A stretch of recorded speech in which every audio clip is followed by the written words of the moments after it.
Shields up, Iron Breakers. How's everybody doing today? We are back once again with another episode of the Third Fleet Podcast. I'm here with Gaijin Hunter. Gaijin, how are you doing? Happy New Year, man. Happy New Year. This is our first time doing a podcast of 2026. It's actually the... Wait, what podcast number is this? This is 96. 2026, episode 96. Ooh, we're getting close to the... We got to do something special for the 100th. Oh, damn, that's right. We are only like 4 episodes away from one. I didn't even think about it. I just know that it's the 96th because I was checking the previous one before we got started. We were actually supposed to have recorded this one before Christmas, but like, you guys know how it is. You know, It's Christmas time, family time, just like everything gets thrown for a loop. But yeah, how have you been doing?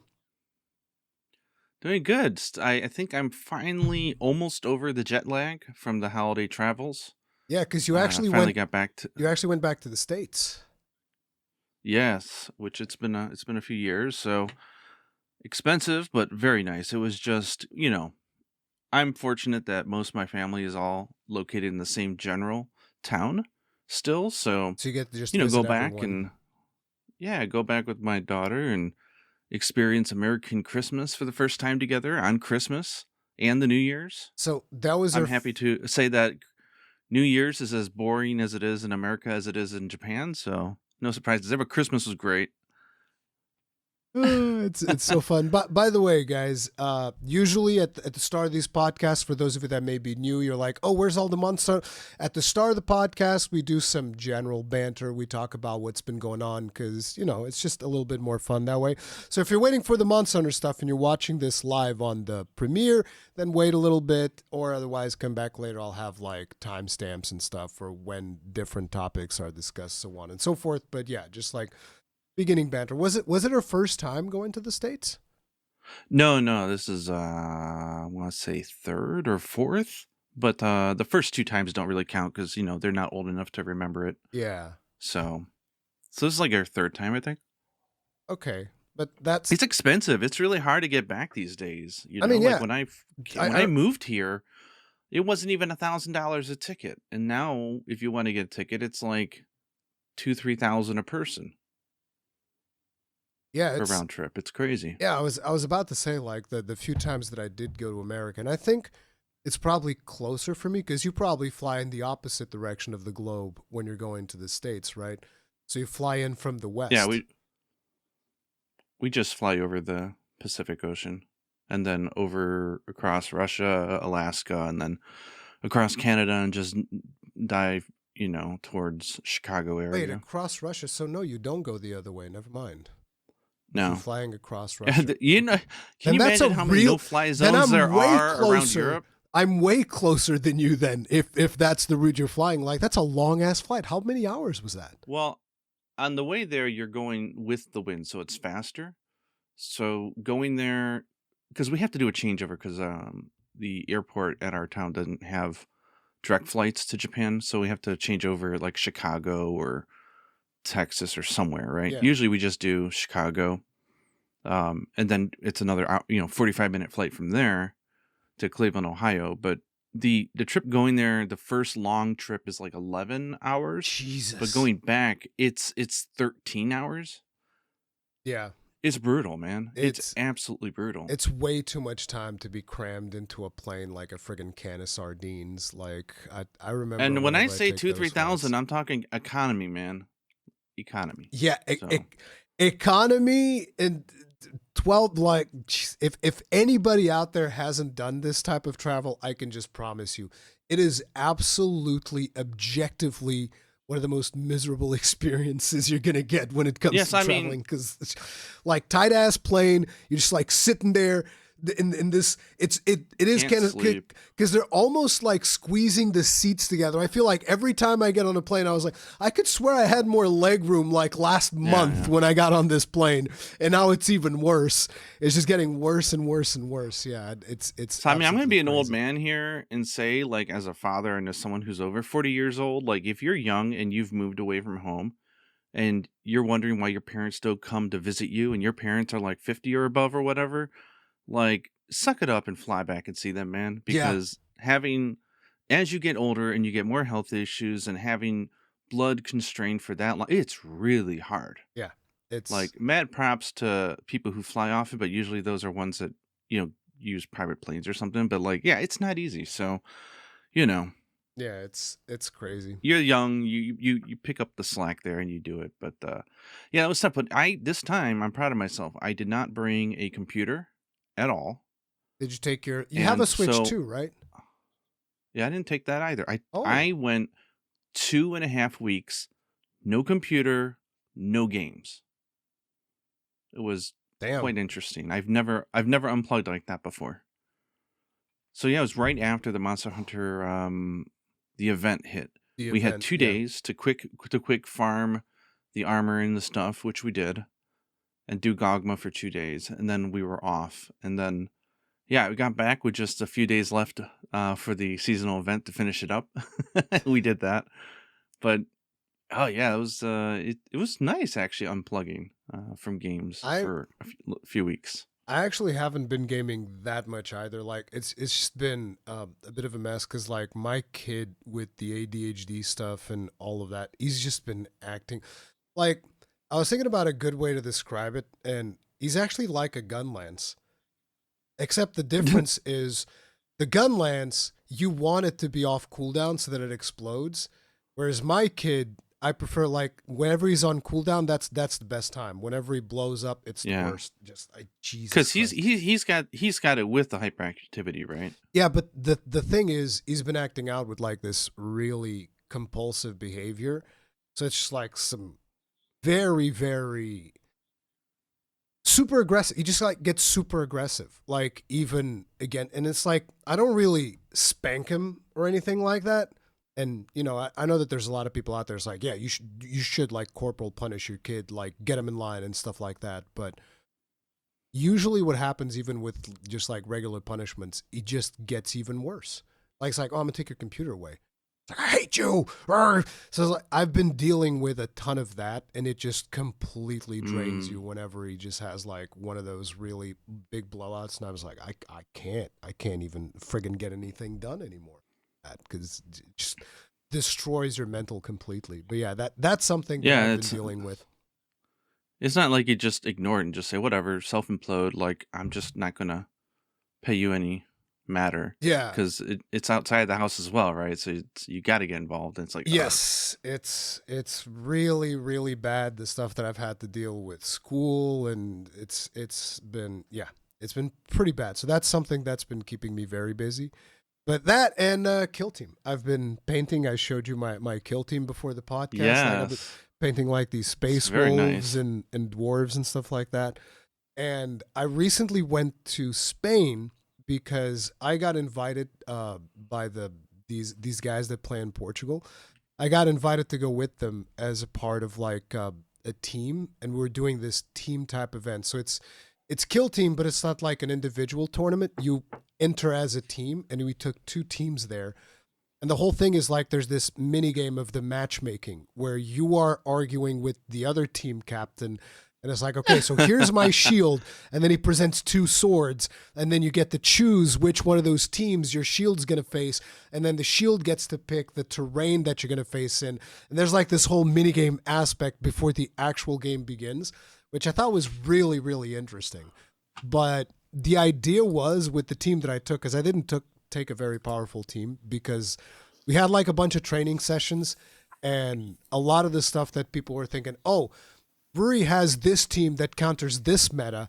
And then I was telling them, no, Yeah. it doesn't. And then we tested. It's like, yep, just like I said, it doesn't. Okay, but you have this other team that counters this other meta. And I was like, all right. And then I was like, I think it also doesn't, but sure, I'll test it. And then I tested. It's like, see, guys, it also doesn't, just like I said. It's like, okay, but now we don't have any more time to practice, so you have to make a choice. And I was like, God damn it. So I took the actual first team I ever played, which were these dwarves, and they're not very strong. So the idea was, I tell my team captain, so you pick the best matchups for the other three people in our team, and you give me something that nobody else wants, and then I'll just plant like 6 mines into the map, and I'll just slowly whittle down the other guy to the point where he'll win, but he'll win by like 2 or 3 points. That was At like a cost, right? yeah. So my objective was I will eat the worst possible matchup so that you guys can go and score big. And, that was the whole strategy. Not how it played out at all. So we went in there and literally on the first match, I'm looking and I'm seeing my team captain is playing the literal world champion. Oh gosh. Because we got the world champion on our first matchup. So he's playing the literal singles world champ because there's like world champions for singles and then world champions for teams. And on our first pairing, we ended up on the team that had the singles world champion. And on our third pairing, we had the teams world champions. So it's like, oh, this is great. But that's gotta be fun though to face off against someone that high level. It was awesome. Like it was super amazing. Yeah, it's an experience. The first round, I'm looking and I'm seeing like my friend that's next to me is in this mirror match, which is miserable, and he's losing. My team captain is losing to the world champion. And then my other friend's doing like kind of okay-ish, but basically we need a win in order to actually win that matchup. And I was like, all right, I'm going to take all of the chances, risk it all for a big win. And it paid off. I crushed the other guy. I was like, my team captain lost by like 6 or 5. I forget. The guy standing next to me lost by like 3 or 5 or something like that. I think the other guy won. And then I just win by like 10 plus points, a max score. I was like, let's go. Of, not holding back, right? Yeah. Taking all the risks, it can pay off. Yeah, I took a ton of chances in that game, so that was good. And then second matchup, we mostly won as well, and then third matchup we lost because it was the world champions. So yeah, because I've never been to Europe, and I'm an uncultured American. How long does it take to get to Spain from where you're at, and how do you get there? Do you fly or take the train? Or so we drove, and it was a 6-hour drive. Oh, that's not bad at all. Oh my gosh. I mean, wow. To think that you could just drive for 6 hours and go to another country is like. I mean, you could probably get to Spain faster, but the city that we needed to go to was like far away. It was further north. So yeah, we just drove. The thing was the way in which they planned this trip. I was like, I'm too old for this because what they did was, so Friday after lunch we're driving up, and then we get there just in time for like dinner or something, and then go to bed. Then we're gonna wake up early, go to the tournament, finish the tournament at around like 7-8 p.m.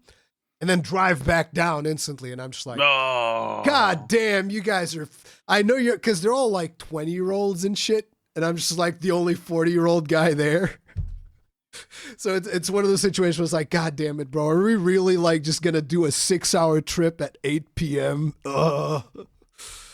But yeah, everything went fine. So no issues. But it was super fun. It was super fun. I had a blast. Welcome to the year of the horse, though. You excited for 2026 or trepidation? How you feeling going into this year? I am excited. There's like, strangely enough, because I expected titles to like start slowing down in terms of just like the stuff that I'm interested in, but it is crazy busy in terms of games. It's about to start with Code Vein, Neo 3, and there's like all of these other games that are coming out this year. It's freaking insane. Actually, I need to do a checklist and find out if there's any. It's like outside of Monster Hunter Stories 3, which I'm sure we'll talk about later. I don't know if there's any game that's on my list for this year. I almost feel like there's nothing coming out this year, but it's probably just me not being aware. Yeah, so I think there's last year was explosive for me. So I played and beat more games in 25 than I probably have since I was in ever in my life. Maybe I think I've played and cleared over 30 titles. It was a crazy year for gaming for me. And here's the thing: you still haven't played Night Rain. I have not.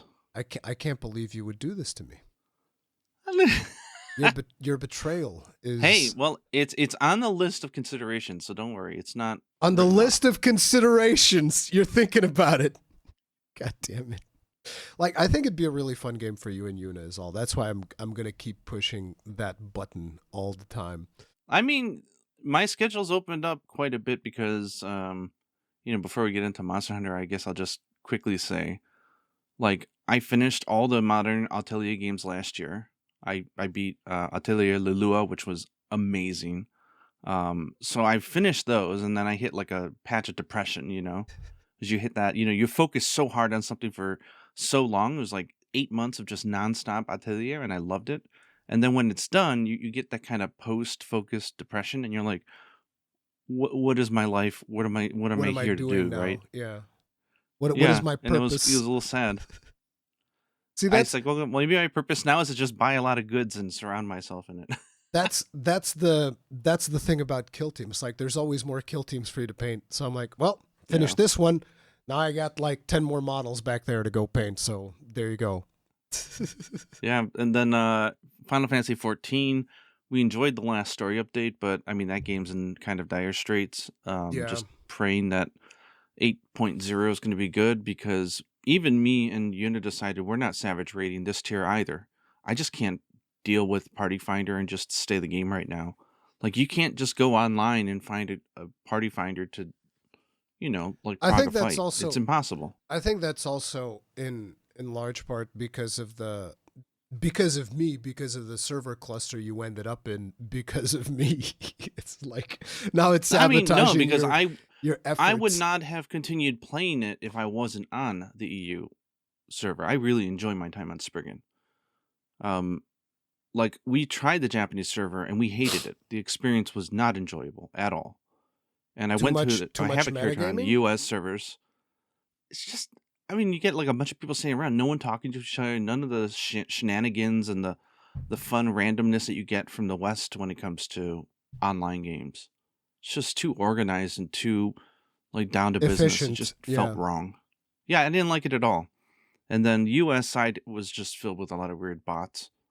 I feel Like like really I feel like there's almost a bigger discussion there wherein when it comes to online gaming, that seems to be the thing nowadays. Like and when I say nowadays, I mean something that has been happening more and more over the years. It's been like a gradual process.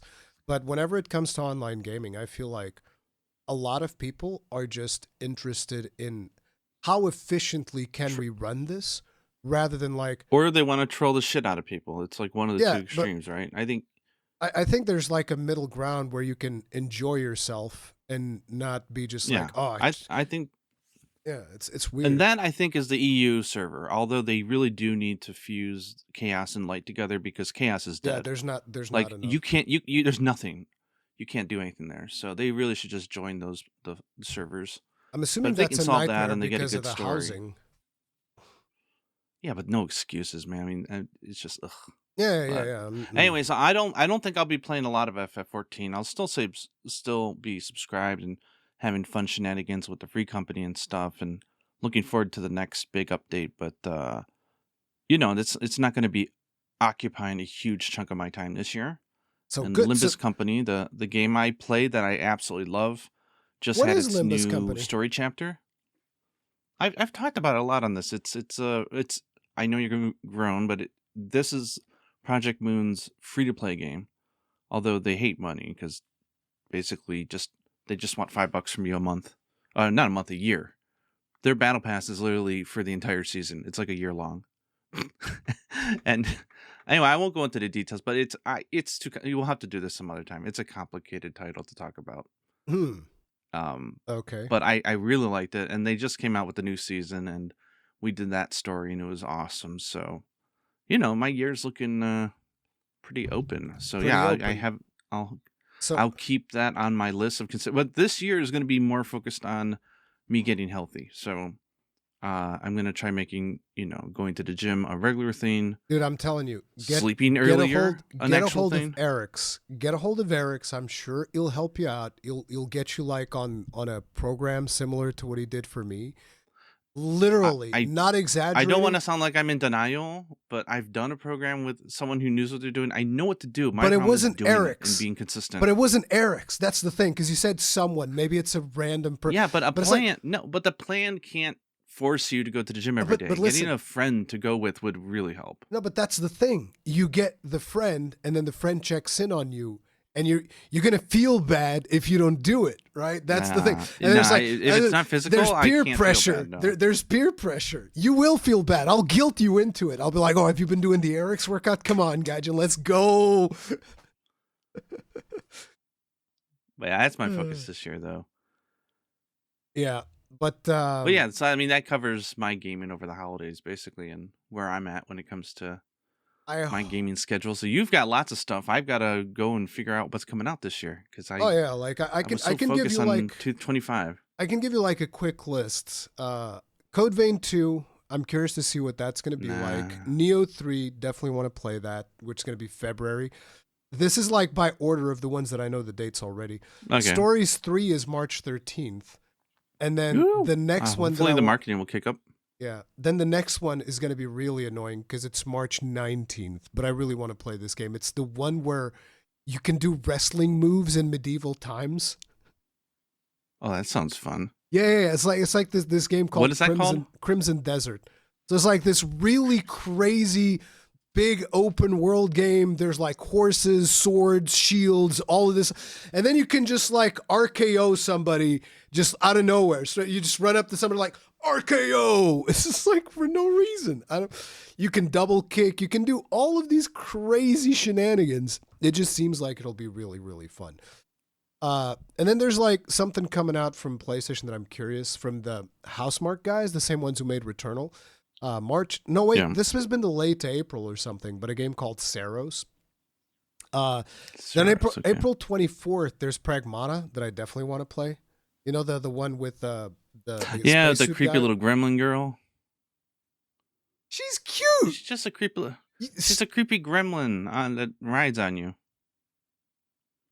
I saw that at Tokyo Game Show, and I just. I don't know. Maybe it's a sci-fi thing. I just never had an interest really in sci-fi. It, so, okay.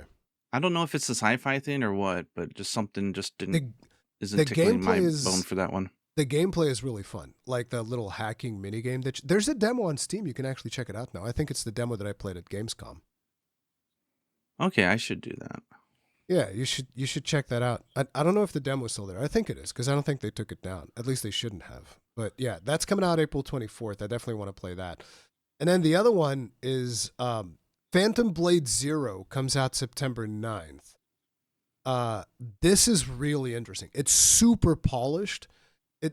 A lot of people will call it like a Souls-like, but it's way more forgiving. At least the demo that I played was way more forgiving than like a traditional Souls-like. You don't actually lose stuff when you die, if I remember correctly. You just kind of like, you go back to the checkpoint and the enemies respawn, and that's it. Yeah. What is it called? Phantom Blade Zero. Why does that sound like a Ninja Gaiden-like game? Because, yeah, it kind of like, it has some Ninja Gaiden vibes. But it's like the combos aren't as complex. You don't have to have that level of execution that you need in a Ninja Gaiden game. At least from what I've played of it. It's just fun. And that's the thing. The developers said that they're trying to find like this middle ground between where you can be very competent, but not necessarily need that extreme level of skill to do all of the combos for Ninja Gaiden. So like, if you're the type of technical player that wants to play Ninja Gaiden for all that technicality, this is probably going to feel like a step down. But if you're the type of player that loves the idea of Ninja Gaiden, but you're never going to be on that technical level that a lot of Ninja Gaiden players are, this might be right up your alley. And it also does have some Souls-like elements and whatnot, but it just seems like it from what I've played, because I spent like an hour playing it last Gamescom, and it was really fun. I just had an absolute blast with it. So, yeah. That's definitely one. Do you know, is Tides of Annihilation, is that coming out this year, or we still don't know? It's coming out in 2026. Oh, that I can't wait for. Oh, you want to play Tides? That's going to be good. They did like a boss fight showcase. Yeah, I saw it, and it just I'm just like pump it in my veins. Just tell me when it's coming out. Yeah. I thought that one was really good as well. But yeah, that's one of the ones that's in my thing as well. Then there's Onimusha, which... Bro, Onimusha is so much fun. I loved playing that one. Onimusha. So, Lords of the Fallen 2, which I'm very curious because the first one I actually liked. I know that a lot of people didn't like it. There were like some performance issues. It was actually funny because they asked me if I would play it on their Steam page, and I was like, oh, hell yeah, I'll play it on your Steam page. I crashed the game within 10 minutes. I mean, I bought that and Lies of P. Yeah, What? I couldn't get into it. But I could see the quality was there. That and Lords of P were the games that I bought, and I played Lies for of like P. 3 hours. You And didn't I finish just Lies of didn't. P? That and Lords of whatever so did Lords not of the click for Fallen. me. Oh. Yeah. Lies of P But I at is least played really like good. 3-4 hours, and I could tell they were well made games. There was just maybe it was my mind space at the time. I don't know. Yeah. Something wasn't clicking. Valor Mortis, which is a first-person Souls-like that I'm curious about. Duskblood's obviously the next From Software game. I'm gonna play that. That one's the Switch 2 exclusive, which I'm curious to see how they're gonna pull that off. You Wait, is haven't that heard? this year? Yeah, 2016. I heard that they're making a game for 2026. Switch too, but Yeah, it's called Duskbloods. It's gonna be a a PvPvE, whatever. The thing where there's PvP and PvE elements to it. But the thing is, okay. Miyazaki is not very good at PvP, and he's the one developing this. So even if you're like a more PvE player focused, I think there's still going to be something for you. Regardless, I'm going to play it because I was somewhat doubtful. Are they getting paid like for exclusivity? That seems really weird in I would 2026 to imagine, be only on one console. That's really weird. The way that I look at it is kind of the same way that From Software did Bloodborne, where they just went to Sony and they were like, okay, so look, we want a big bag and we want to learn how to program on your new console. So basically they gain access to like all of the engineers and stuff like that, and then they can just go in and really learn the ins and outs of the console. And Sony gets an exclusive title, but they also get additional funding. But the thing is, the position that From Software was in when they did Bloodborne, where they had Demon Souls, Dark. I mean, they had more titles. They also had Armored Core. Yeah, it's very different than it is now. All of that stuff, but like they didn't have that same power. That like, well, now we have a Bloodborne, we have an Elden Ring, we have. So like, I feel like their negotiating power is much bigger. So if it is, I would imagine, I would like to think it's a timed exclusive, and they still get like a fat bag. If it's not a timed exclusive, I expect they got like 2 fat bags. They got like tons and tons of money. Must, right? Because I don't see exclusivity really working out for anybody. Like even Stellar Blade, because the game is great, it did good on PC, but it would have did much better if it was on PC. If it was simultaneous, yeah, absolutely. Oh yeah, I'm gonna think almost FF Final 16 Fantasy like it or love it. And that had 16, they all have the same issues. Like I just don't think exclusivity makes sense with the budget that games are these days. Yeah, I agree. But the thing is, they're either getting a fat bag or I don't know. But to me... Give me an excuse to play the Switch too, sure. Yeah, the only thing on that right now is every Atelier game ever made. Which I love. It's like... To me, the thing about Duskbloods was when I first heard about it, I was like a little bit doubtful because Night Rain hadn't come out yet. And it's like, oh, there's 2 multiplayer-focused games coming in from Software. I don't know. But like with how it worked out with Night Rain, I love Night Rain. Night Rain to me was absolutely fantastic because they just updated it recently. Even I need to check that out actually. But I think that was fantastic, and I think that they will probably do some really cool stuff with Duskbloods. My biggest concern is actually Nintendo's network, if it's able to support it properly, or what the deal is going to be with that. But I mean, I can't recall any time Nintendo's networks has not been solid, right? I mean, looking back at like Monster Hunter games and stuff like that.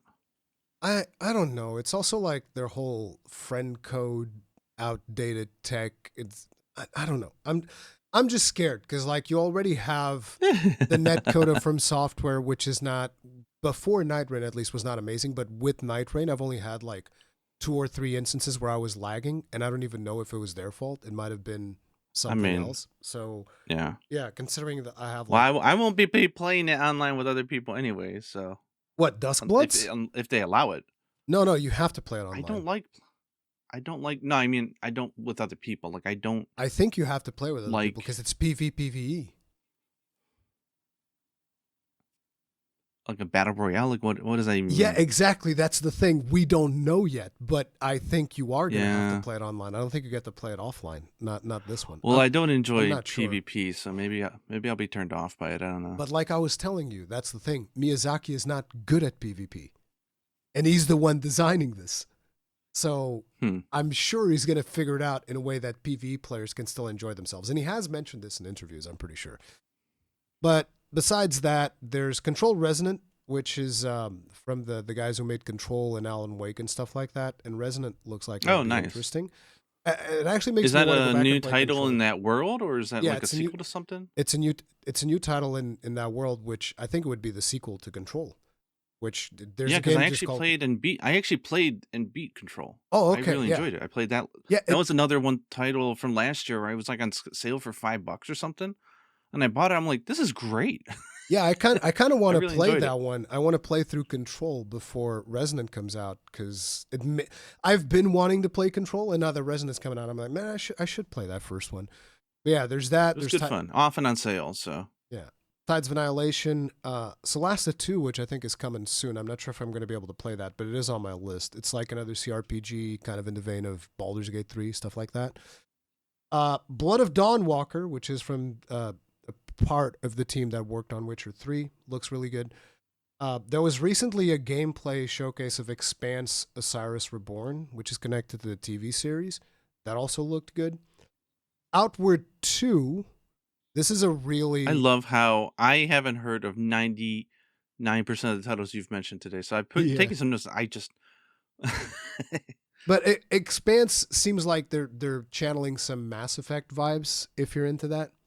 So that looks kind of like didn't I what game was it? it was Exodus. Casey, Probably the what one was you're it? Casey Hudson, the director. Oh of right, Mass Casey Effect Hudson 1 and 2. announced something. He was announced that he was doing something new, and whatever it is, I'll play it because I loved his titles. So, like, sure, I'm on board. Oh, he's doing no Star questions Wars: asked. Fate of the Old Republic. Oh, nice.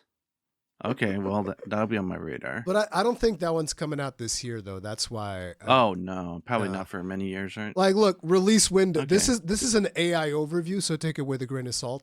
Hudson stated he aims to release the game before 2030. Oh yeah, because there was a internet rumor. They're like, oh well, it's not coming out to 30 anyways, and so he's like, no, it's coming out before 2030. Come on, man. Okay, so it's coming out before 2030. That's a nice release window. Comes out within the next 4 years. Okay, guys, guaranteed. Hey, that's actually really good compared to most other games. I'm still not. It's if everything goes right, it will release before I'm 50. So there's that to look forward to. Hey, it might release before Grand Theft Auto 6. We'll see. No, Jesus, Grand Theft Auto 6. I don't think that's coming out this year. Really? No, I don't think so. Damn. I mean, they literally that'll be hilarious. They put the company on the line. No, because the company's literally if this doesn't smash everything you can imagine and then some, the company goes under. It's literally $1 billion gamble. Yeah, so it is a massive. It seems like so many people in the industry are taking those kinds of gambles, though. Well, this is a type of gamble that's bigger than anything. I mean, the second place gamble doesn't even compare to this one. This is literally just going to be either the biggest hit in history or the biggest flop in history. It'll be epic. So if they've already pushed it back, and I don't, especially with rumors of like PlayStation 6, which just makes me laugh. Then there's like there's like just maybe. I mentioned Outward 2, which I'm interested in because Outward 1 was this really weird game where like they'd give you a map but they wouldn't tell you where you are. So it's kind of like one of those more immersive type sims. And it's one of those games where here's something that they did in Outward 1. This is going to blow your mind. You know how in RPGs, like you're carrying around 50 axes and 10 swords and all this other stuff? Yeah. You can't do that in this game because like weight is very important. But on top of it, your inventory is a backpack that you carry on you. So before you would actually engage in fighting, because if you're fighting with your backpack, you have like stamina penalties and stuff. What you do is you drop your backpack and then you'd fight. And then you'd go and get your backpack again. And I always thought that thing was really, really fun. Like, they do some really out-of-the-box stuff with Outward, so I'm very curious to see what they're doing now. So that's Outward 2. Then there's this weird game called Varen's Call, which is just something that I saw in a trailer, and I was like, this looks like it could be fun. I don't know. We'll see. And some game called EXE Killer or Exit Killer. I don't know. It was like some first-person game. But yeah, there's tons and tons and tons of stuff coming out that's going to be absolutely insane. Oh, I will say this because there's only a few people who hound me sometimes on video comments because I do read almost all the comments on my videos still. But I kept seeing comments of like, you should try the what's the name, Trails in the Sky First or whatever remake thing. Trails in the I Sky downloaded the Zero. demo, Yeah. did not like it at all, and I Oh thought the no. translation was horrendous. Oh The no. translation was so bad that I couldn't get over the translation, let alone just.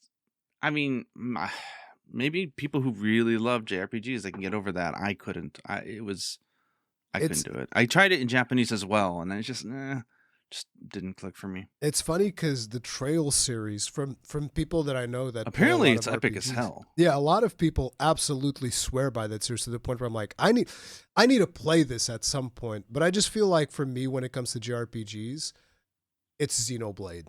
Like my thing is always Yeah. Xenoblade. I'm always thinking, Xenoblade Chronicles X. That's so good. That's the best thing. I love that one. So, Yeah.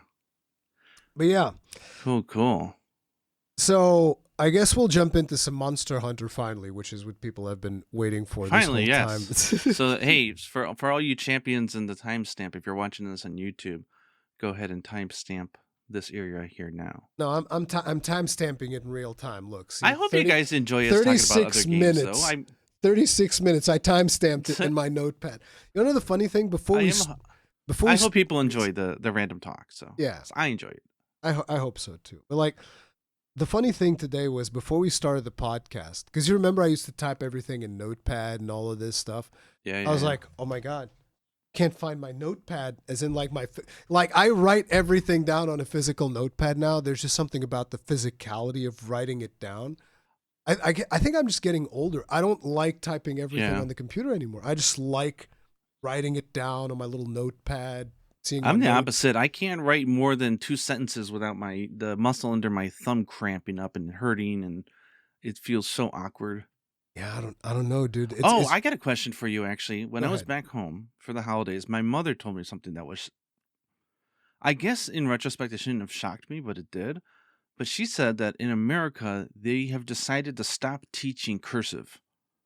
Stop teaching kids how to write and read in cursive. That can't be a thing in Europe as well, is it? No, my kids are still learning cursive. Okay, good. I'm like, how the hell are you not going to teach cursive? Like, it's not that complicated, people. It's not like you're removing, 6 months of archaic Latin study or something. It's like, come on now. To be honest, I don't write in cursive. I write capital. Yeah, but you can read cursive. It's not even 30 letters. Yeah, but see, come on. To a certain extent, I can actually agree with that because I almost feel like so many people type poor cursive. Like if you look at my kid's handwriting, I can't read a damn thing he writes. It's so bad. My daughter is actually pretty good. So like I can read her cursive stuff just fine, but his cursive stuff makes me want to just like, oh my God. Just write in capital letters, son. Cursive is not for you. Well, I'm also an all caps writer as well. Well, there you go. But okay, well, I was just curious. So, like, let me know down in the comments below as well. Do they still teach cursive, or are you in one of those places where they're killing it? Because I think that just seems weird. It's not that time consuming to learn cursive. It's literally just a few weeks, if I remember right. I think cut that out and then not be able to read historical documents or anything. Like, what does it say? Like, that just seems. Oh yeah, that's a good. I didn't even think about it from historical documentation point. Well, there's literature. There's historical stuff. There's somebody learning cursive sites in like high school. High school being the place where they learn cursive because of their specialization. Oh man. Wild. Crazy. So I guess we'll start with the whole situation that has happened recently about the DLC checker and the performance issues and all of that stuff. So you've been looking into that as well. I did a video talking about it, but I want to hear from you first. What's your take on this situation? Because people already heard from me, and then we can talk about like my testing and all of that. Yeah. But it's just a crazy situation. I mean, this is one of those things that if you have experience in game dev, this is a type of bug or something that would occur very often, right? The fact that whether it's not that impactful to the game or not, regardless of that, this just shows that they've got some QA issues. Like you should not be having some processor thread kicking up numerous requests over and over again and not be able to catch that. That just so I mean, I hopefully this person did them a service. Hopefully they're able to then just find a fix for it and do it, which is great. But as far as my understanding is that once you go near the cat, which you have to every time you log in because otherwise it doesn't start your daily quest, Oh yeah, which you do I need will to do it. complain about every I will complain about that as much as I'll Yeah, complain about the every inability time it to silence a wedge beetle. It's so annoying. every time you just log into the game, it should automatically be like, hey, here's your your Yeah, daily it stuff that started. we Yeah, we why do I have to talk to the damn cat? we updated it because it's not like you can keep doing the old ones and then report those in Yeah, or some. It just automatically like doesn't matter if you do them and now. nothing counts. If you don't talk to the cat, nothing counts. So it's like it's the Yeah, stupidest decision. But I mean, that's UI and Wilds in a nutshell. Is there's so yeah. much problems with the UI flow and the UI. I think just design that it doesn't surprise me that there's a funny error like this where it's pinging something more than it should. Of course, people who don't understand programming, they're probably like, "Oh my god, they're trying to check hundreds of times or what." I'm like, "No, it's Yeah, a there was loop. It's just going off." there were people talking about like how this was intentional. It's like, ah, yes, Capcom is now trying to monetize frames, and I was like, yes, they're cutting their nose to spite their face because this is a good business plan to destroy performance purposefully, get like the worst possible reviews on Steam for the longest of times, get absolutely obliterated in tons of reviews, and then just like, yes, this was a good plan so that we can sell and then not even communicate that you can buy DLC to improve the performance. It's just like, no, Yeah. like I mean, it was what I not don't understand intentional. though is like they got all these updates, quote unquote optimizations coming out, right? Which is like we'll give you the ability to not have other people show up in town, which I think is great. It should have been there from day Yeah. one.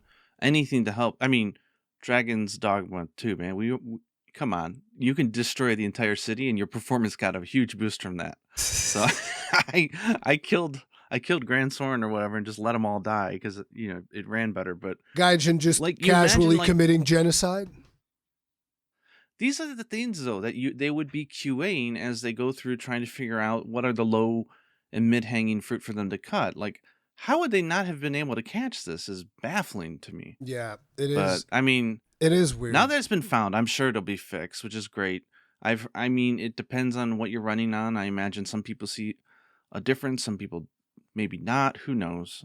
So But the thing is, in the first post, when this was posted to Reddit, because a lot of people started like tagging me on it, hey, you should check this thing out and see what's going on. So yeah, I go there and I read through the first post, and the only information was like, oh, I did this thing, my performance improved, right? And there yeah. was no mention at that time that it was only near the Palico. And since then, I think that post has also been updated. It's like, no, there's more besides being near the Palico because there's more to this DLC check or whatever.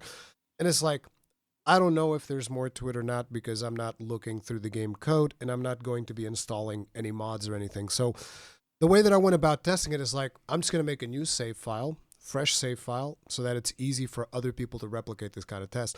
And you can turn off the DLC on Steam. Now, a lot of people are saying that, oh, that doesn't count. And it's like, well, the Steam is the storefront. Steam is what tells you if you own the DLC or not. When I turn it off and I go to the cat can't tell that I have the DLC. So all Okay, of because the way I read it, my understanding is very different. go ahead. My understanding is that the game is running a check to see whether you Yes. own DLC or not. Yes, but And so turning it off would essentially make it yeah, worse, if that's anything, the because point. Because the thing is, depending on the number of did you DLC even that own much DLC yeah, anyway? because You know how much the DLC they version got right now? It's like hundreds or yeah, something. I know the version that Capcom sent me for review is like the digital deluxe or whatever. So it has, I think, the Yeah. first season pass.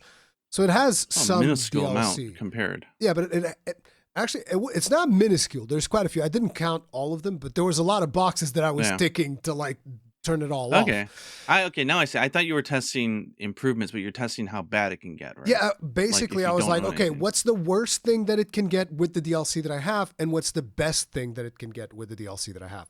And people are saying that, like, oh, that doesn't work because the game can tell if you have the DLC, even if you turn it off on Steam. And I was like, I'm not sure how the game's doing that, considering that Steam is the storefront. So I'm pretty sure if you turn it off on Steam, the game won't know that you have it. And I go to the Palico, and sure enough, like a bunch of stuff that I own in the DLC thing is just not there on the list. So you can go and you can try and buy it again. So that's what I did. I just went over there and I turned everything off. And then I was like, okay. So because at the time it wasn't mentioned in the post that this is just near the Palico, I'm like, the best way to do it is just go on a hunt and see what the frame, the average frames are looking like on the hunt. And I tested it on both computers. And at the same time, I also like increased the visual fidelity because my PC, if you put on frame gen and all of this stuff, it's already running the game at 120 FPS. So I'm like, let's just really push it as hard as we can to see if there's any room for increasing it. So I made it native 4K, no frame gen, all of that stuff. I didn't notice any difference. And then on the other computer, which has like a B580, it's weaker and the processor is also weaker. There was also no difference. So in a hunt, which, according to what we know now from Digital Foundry and all of that stuff, it shouldn't really matter if you go on a hunt. It's mostly for it being in town. And so I was thinking to myself, I haven't made any follow-up videos to it. My thought process like, well, who cares? Because like if you're in town, the performance is not super important. But then it was pointed out to me, and people were arguing a lot in that comment section of that video, and people were like, the game is crashing all the time. I was like, oh, if the game's crashing in town, because a lot of people have mentioned that there are game crashes and stuff like that. If the game is crashing in town, then that is a problem, obviously, and they should. Yeah. I mean, they should Also, try they to fix it even regardless. if they have a low to mid-tier CPU, though, that's where the issues are really going to creep up, I think. Yeah, but in the original post, the guy who posted this on Reddit said you should notice a difference, an even more difference in higher tier CPUs. And I was like, that wouldn't make any sense. So. Yeah, I didn't think it made that much sense either, but sense. I was like, I'm going to go test it. Now, I think my testing methodology replicates the thing exactly because, again, if the way that Steam interacts with games, if you turn it off on Steam's side, the game is going to be like, you don't own this. Because it was the same thing when I turned it off for World and Iceborne. You go on to World, you turn off Iceborne, the game's like, you don't own this, no clutch claw for you, period. As far as the game is concerned, you don't own this. So I'm pretty sure that the testing works like that. But again, because of the way that when you unselect it actually uninstalls it, like it removes the file. Not just uninstalls it, has but to the game doesn't even it again. Because I unselected the HD texture pack by mistake. Oh yeah, and then all of a sudden you when realize, I turned it back I just got on, a lot of hard drive space back. No, I turned it back on and Steam just goes like, yeah, I need to download 70 gigs. And I was like, oops. What? Not making that mistake again. Yeah, unchecking it will uninstall it. So yeah, it will uninstall it, and the game will not detect that you own it because I think the game can't bypass Steam's API to detect whether or not you own a piece of DLC. Unless you're cracking something. Yeah. I'm with you though. My feelings is like, in the overall scheme of things, there's more higher priority stuff here, like especially during the hunt or whatever. But it is a pie on the face type of issue, and I'm sure now that it's been brought up, it'll be addressed. So like, kudos to the guy who found that. Yeah. And I saw how hard they had to skate around and say, look, I did not give myself the DLC. Yeah. I did not download because that's very legally important. So I'm very happy that they were able to cover themselves that way, hopefully. And there won't be any shenanigans from Capcom because in Japan, it's... You mean this person stole all our DLC? What? Yeah. I get it. Yeah, they're very strict about modifying stuff in Japan now, due to DLC and stuff like that. So, anyways, I think it's great. I fix it. Probably has nothing to do with the fact that in a tournament at some point there was a naked Chun-Li on screen. Probably has nothing to do with that. No, don't even worry about that. That's just like completely reasonable thing to happen on an official tournament, to just have like a naked Chun-Li on screen. Somebody screwed up big time when it came to that, but yeah. But I'm this month we're supposed to get a Steam specific patch for Wilds, which, right? by the way, that patch, when it was announced, it was unrelated to this thing that was discovered recently, because this patch has been announced, like, I forget if it was in December or November or something like that. Yeah, yeah. It was whenever they did the showcase where they said, "Oh yeah, we're doing a special patch on Steam, which is going to include things to specifically for PC that will let you like turn things on or off on the visual Yeah. fidelity side of things to improve performance." Yeah, I'm just kind of curious. So, like, what the overall, because I was out for most of Title Update 4. I was out of country and I wasn't Yeah. online and stuff. Like, did people notice a noticeable difference, or is it just another one of those, like, for some people, sure, some people no, like, it's still So got a lot of work to go. this is a fantastic opportunity to tell you guys to hit up the comment section and let us know, because from my experience with live streams, sometimes I'll run polls live. And I think the poll on that one, I could be wrong. And please correct me, because with my kid acting up and all this stuff, my memory's even worse now, remembering stuff. But I think that when I did that poll, it was like either a 60-40 split or a 70-30 split that I remember of people saying. Inconclusive. Yeah, but people, the winning side was saying like, yeah, I've noticed performance increases. Some improvements. Yeah. And then, wait, it was a 3-way split, because there was an option of I haven't noticed any difference. But yeah, I remember that the one that won was the one that like, yeah, we noticed improvements. But then you go through the comment section and it's just like a bunch of people saying, actually, it's worse for me now. It's way worse. And so it's very hard to actually try and draw a conclusion from it, because, you know, Yeah. if people are satisfied, they don't care, they don't talk about it, because like, oh, it's better. Good. Don't even have to worry about it anymore. And if people are not, then they're more likely to voice their opinions. And I'm not trying to discard that there are performance problems. I never did. There's definitely a ton of performance problems in the game right now. I just hope that it had some improvements, because Gogma, which we'll talk about, was hype as hell for me. I really enjoyed it. And I hope that people who hadn't played the game for a while because their machine was struggling with it, that they were able to come back and say, oh, it can run it kind of better so that I can enjoy this. I'm hoping. But yeah, see that you just reminded me of something, which is on top of this patch, Capcom posted on Steam, by the way, don't use the latest AMD drivers. Oh, good Jesus, really? Yes. But but you want to know the funny thing? You know that I play this other game, Path of Exile 2.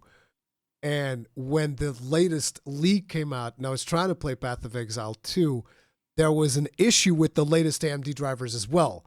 So, and people say, you're apologizing for Capcom. I was like, no, I literally couldn't play Path of Exile 2 properly with the latest drivers because it caused this weird loading screen that would never end, which was a huge problem. Like I was trying to play the game and then you'd like swap areas and it's like this loading screen that doesn't end. You have to exit out of the game, log back in. Sometimes you go right back into that loading screen and then you have to exit out again. And I was like, fine, I'll downgrade the drivers. And so when I went into Wilds, I had the older drivers already because of Path of Exile 2.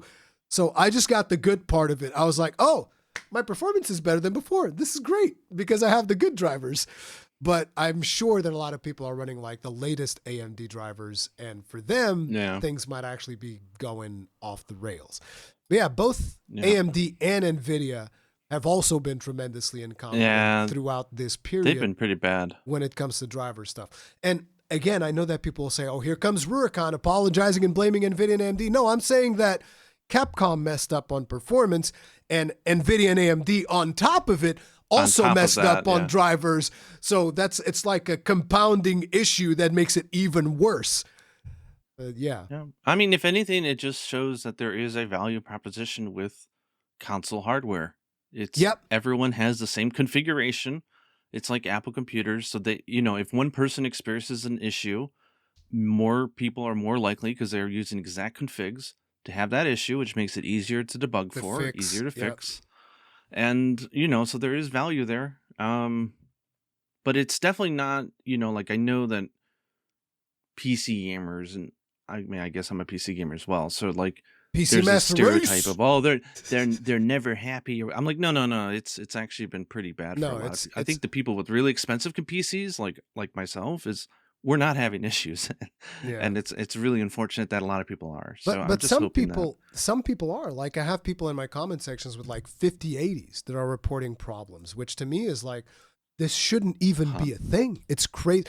But the 50 series has also been a piece of trash because NVIDIA's been destroying the 50 series. But again, remember, reason. It's weird. Every computer config is different, so you don't know. Maybe they've got faulty, bad probably, RAM. Maybe you never know, right? Like, that's the problem, is that everyone's different. One of the big surprises for me, I think it was in 2024, was actually because of a power outage. You know how sometimes you have power outage and your PC will like reset your BIOS settings or something like that? Yeah. It was one of those. And because this is stuff that I don't check that often, I don't even remember seeing like, oh, your settings have been reset or whatever. But it did. And it reset my RAM timings. And I was trying to run this game called No Rest for the Wicked, which is a really fun game. And the performance was terrible. And at some point, somebody in the comment section made fun, and they were like, when are we going to just admit that some people just don't know how to deal with their RAM timings? And I was like, like what? I went into the BIOS just to check if the RAM timing, and it was.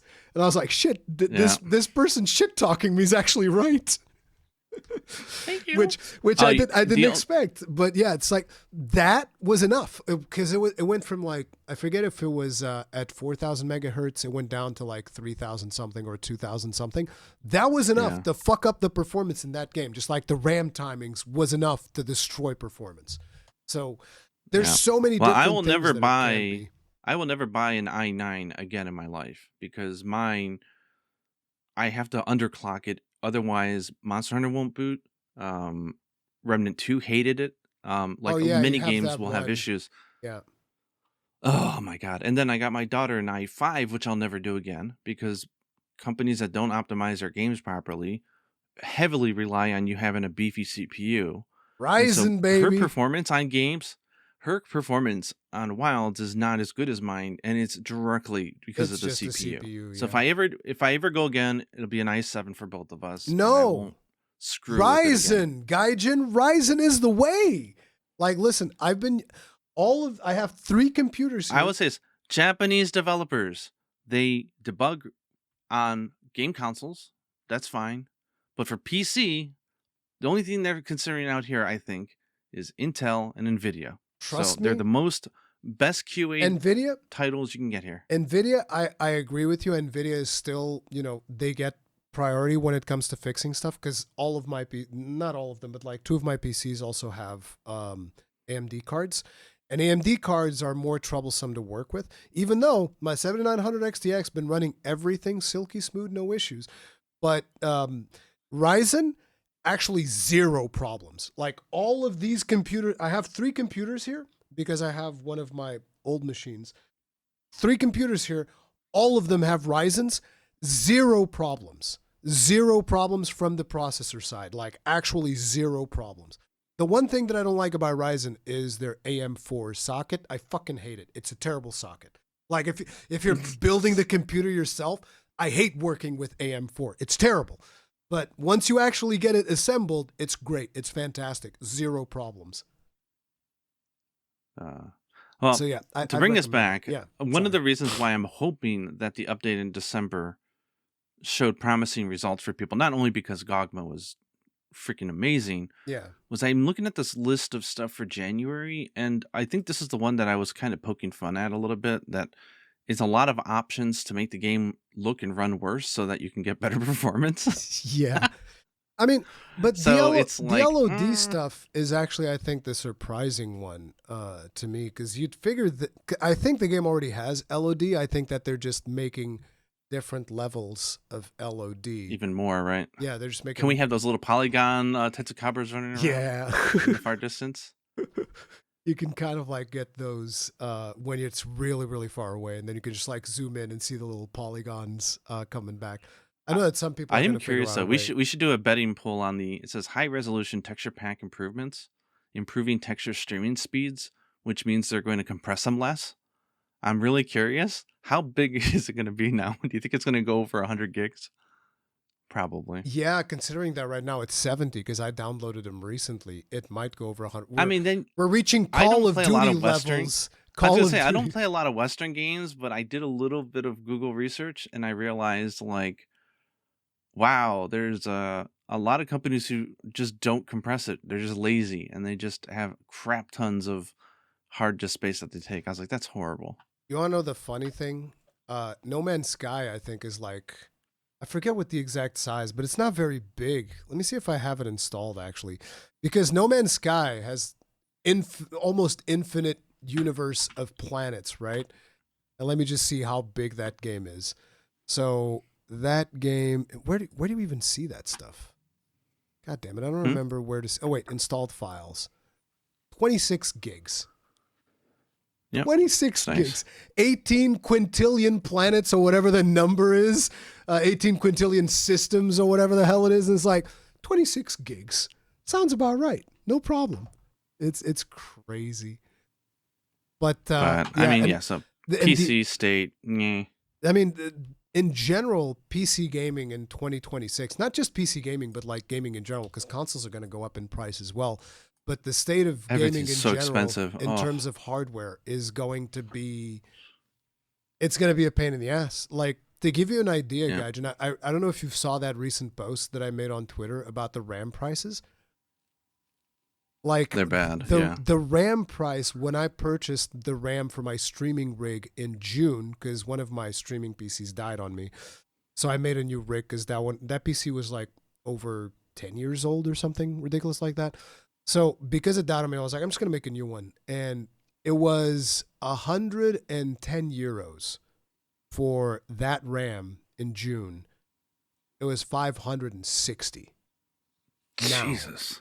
the same RAM kit for 32 gigs. Hey, all RAM being kit. spent to make stupid, needless AI slop. Yeah, Yay. dude, it's great. So it literally quintupled in price, which is just like something that I wouldn't even imagine. It's crazy. But the thing is, because a lot of that stuff is also used in storage, SSDs are likely going to increase in price as well. Maybe SD cards, I'm not sure, but all of that is increasing. NVIDIA is no longer, when they ship the what do you call it? Is it the wafers? I forget what they call it, but like the actual boards, the GPUs, when they ship them to distributors, they're no longer including the RAM. You have the VRAM. You have to make a separate order for the VRAM. Jesus. It's just like, all bro, I'll say is to doing? anybody who's brave enough to get into PC gaming right now, do yourself a favor. Do not buy an 8 gigabyte VRAM card. I don't care what it is. Yeah. Either don't, because you're going to have to replace it in the future because people are not developing well for it. It's just not working out. 8 gigabytes of VRAM is a pain. 16 is a good sweet spot. It's sort of like when you tell people don't get 126 gigs for your hard drive because the OS will take a bunch. It's the same thing as like saying, well, you should get 512, and then external if you need it. Like, just don't do 8 gigabytes if you can avoid it.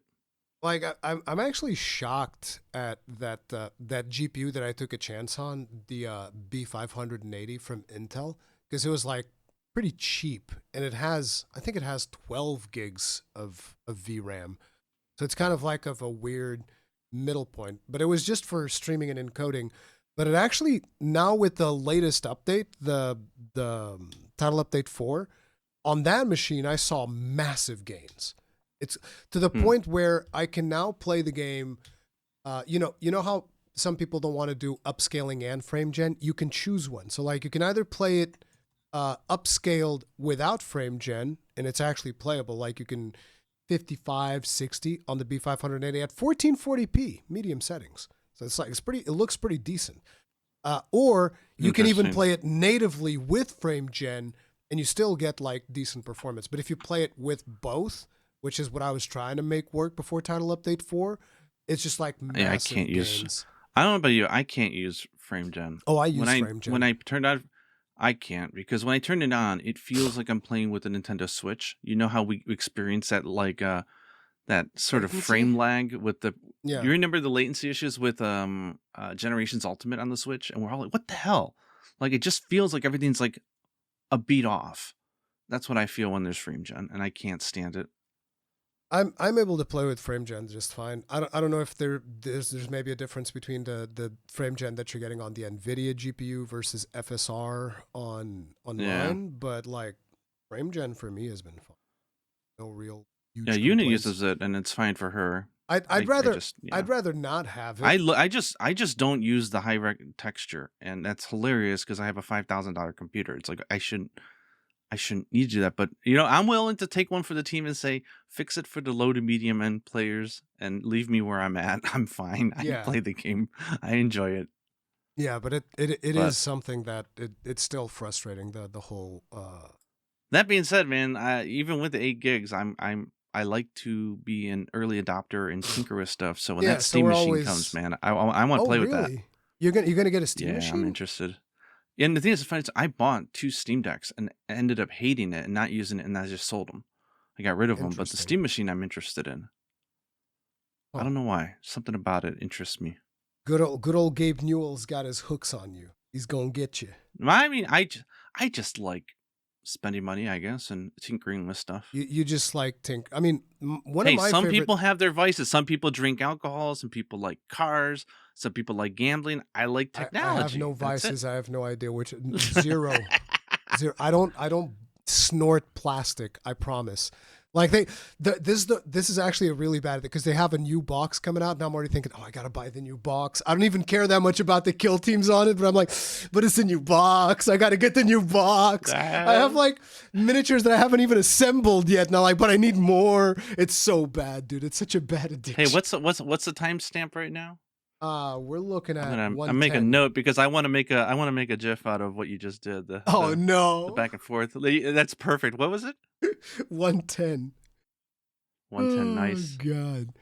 But you had the perfect that you captured the excitement of fandom and something new coming. It's perfect. Yeah, dude, it is like when there's the new thing. I gotta get the new thing. Ooh. I feel you, man. I feel you. Oh man, I gotta not get that excited because like my throat's gonna act up because I'm still sick. Yeah. But yeah, I guess. Well, I think we've done good on the PC and performance talk. Let's get down to content, huh? Gogmazios, how did you think the glow up was now that you fought him? I mean, it's my favorite monster in the entire series. I've always said that. Yep. And I mean, I've been and using that's why I never made a. That's what. I've been using your Gog thing, so like my thumbnail whenever I was hunting Gogmazios is just Fabios with his open mouth going like, and then text saying, "Oh my Gog." Yep. I mean, this is the reason why I never made my top 5 favorite Elder Dragons because it's like I will just spend most of it talking about Gogmazios and how much I love him. So for someone coming into it with high expectations, I would say, but also a very high threshold because I love Gog. I am floored. I think they nailed it. I thought he was amazing. Sure, there are some parts of the thing you can nitpick and be a little bit better, but in the overall, the music was fantastic, and that's been a complaint from a lot of people. And I'll share that complaint a little bit, whether it's just the audio mixing or just the tracks being too ambienty. But like the soundtrack for GOG, the reimagined one, was really well done. The spectacle was there, the high stakes was there. They didn't spend too much time with the storytelling. They just kept it nice and fun. The second phase was awesome with tying in with the cannon and then having the shot. Didn't I read that cannon blast does more damage than Fatalis? Yeah, has that HP? That would one tap Fatalis. But like, and then the epic conclusion on top. I mean, bro. And then let me tell you, because I've said this so many times on Twitter. Oh my god, Insect Glaive, which is how I always traditionally fought him, that were the hunting horn. They didn't fix the game. The rest of the monsters are trash. But Gogma, for some reason, its hitboxes are so beautifully fine-tuned. You can literally jump through like a small little opening between the crevice of his armpits and be fine. It is so minutely tuned and detailed. It's perfect. Are you saying the rest of the hitboxes are not that good? Because I'm pretty sure the hitboxes on Wilds always felt solid. Have you ever been underneath a Rathalos when he was mounted? It's worse than Plesioth. I mean, when his tail hitbox is like the size of Wyveria. When they're mounted, yes, I agree. When they're mounted, they're not. Well, in general, no. But that's all monsters when they're mounted. But I think when they're not mounted, I think they're usually pretty fine. No, in Wilds. I don't have a huge issue. I'm not a huge fan. Zoshia was one of the better ones. A lot of the other monsters have some very questionable, like, oh, come on, I did not just get hit. But Gogma, That sounds like like some you can go skill within issue right there. no, you can go within like a centimeter of the wing, and you'll just fly right over it. And Hmm. it's basically go ham on the third phase. You just go crazy. It's just fun. It's really good. And you can mount them and everything. Like I highly suggest, even if you don't play Insect Glaive for other monsters, pick up an Insect Glaive Yeah, and check it'll that be monster fun. out, especially on phase 3. It is so fun. You're the I only don't know person having fun because everybody else is just shooting their slingshots. That's what they're doing. whoever. I don't know why they can't retroactively put that type of fine hitbox on other monsters. Maybe it's the size that made it easier because Zoshia was also pretty well done. But it even trumps Zoshia. Like, it's really well tuned. Like I don't have Like, that. I can't believe it. I don't have hitbox complaints on WoWs. Like sure, I've Do had you the play occasional. Insect Glaive?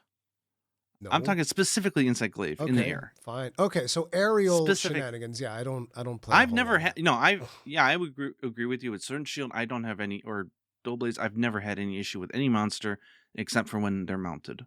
Yeah, when they're But mounted, I'll give you aerial that. 'Cause, fighting. like when they're mounted, there's oftentimes where you're like trying to go under to do some damage, and you'll do like let's say I'm sitting Let's see over how it here, comes. Boom. like this is me over here, and then Rathalos will just like do a slashing attack here. You're like woof. I was like, what, Whee! bro? Yeah. I'm like so far away from that attack, not even close. Yeah, I agree. When they're mounted, yes.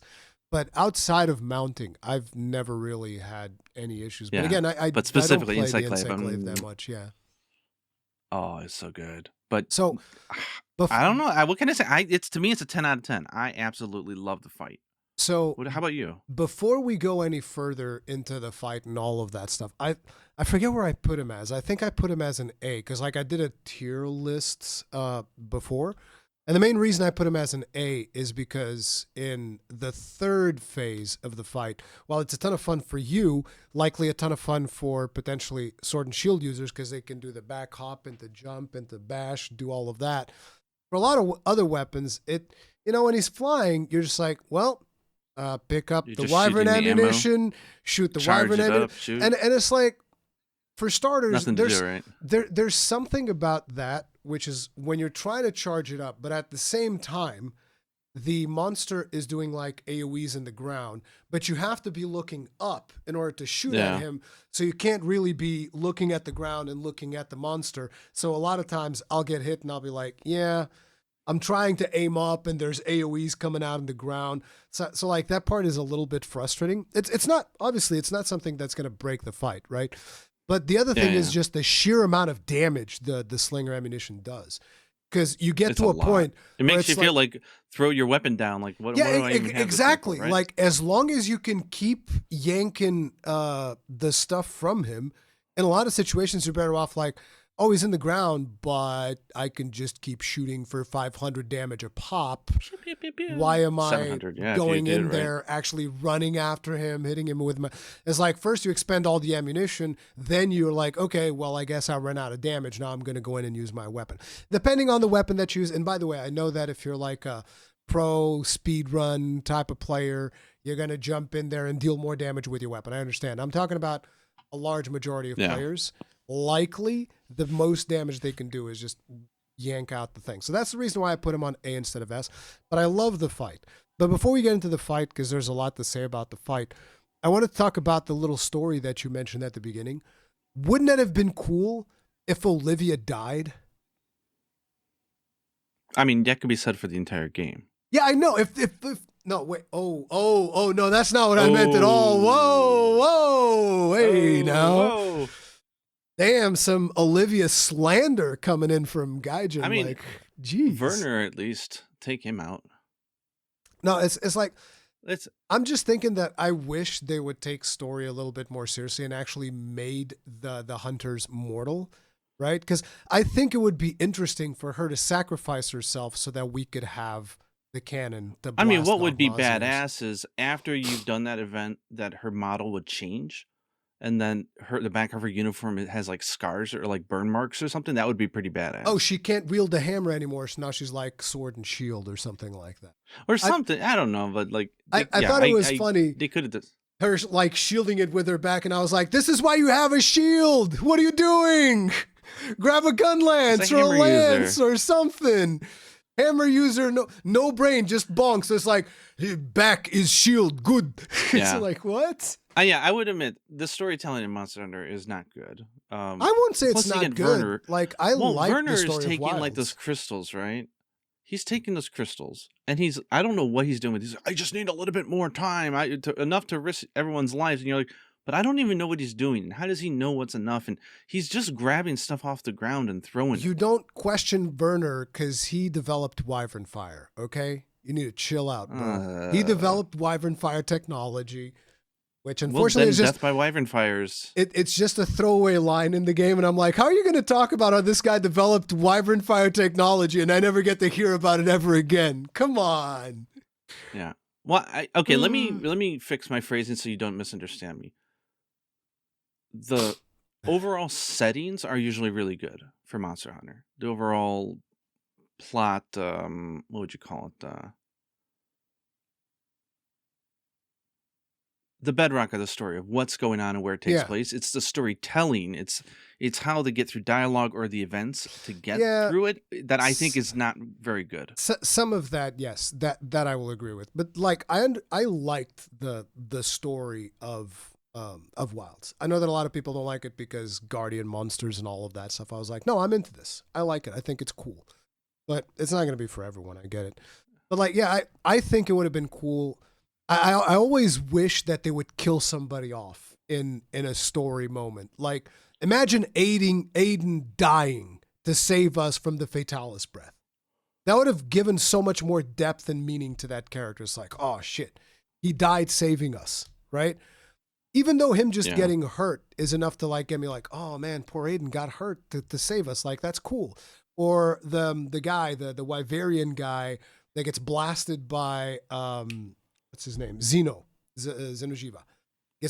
Would have been cool if he died. And then just like the handler, that was a little bit more dramatic. The thing that I had where the handler goes in with a heavy bowgun, like, you bastard! Like, that would have been cool. But yeah, that's the thing. I wish there were a little bit more martyrdom in my Monster Hunter stories. But I'm a sucker for martyrdom, so there's that. Yeah. Yeah. I mean, I don't mind that, but I also think that there's lots of opportunities for more heroic moments. Like, you imagine if Alma, our handler, has to pick up a weapon and defend us. That would be awesome. That would raise her stocks like much higher, you know? Imagine her picking up my gun lance. Like, I get stunned from a monster or something in a cutscene. She picks up the gun lance, shields us for a little bit. Like, that would have been cool. Yeah. Oh, man.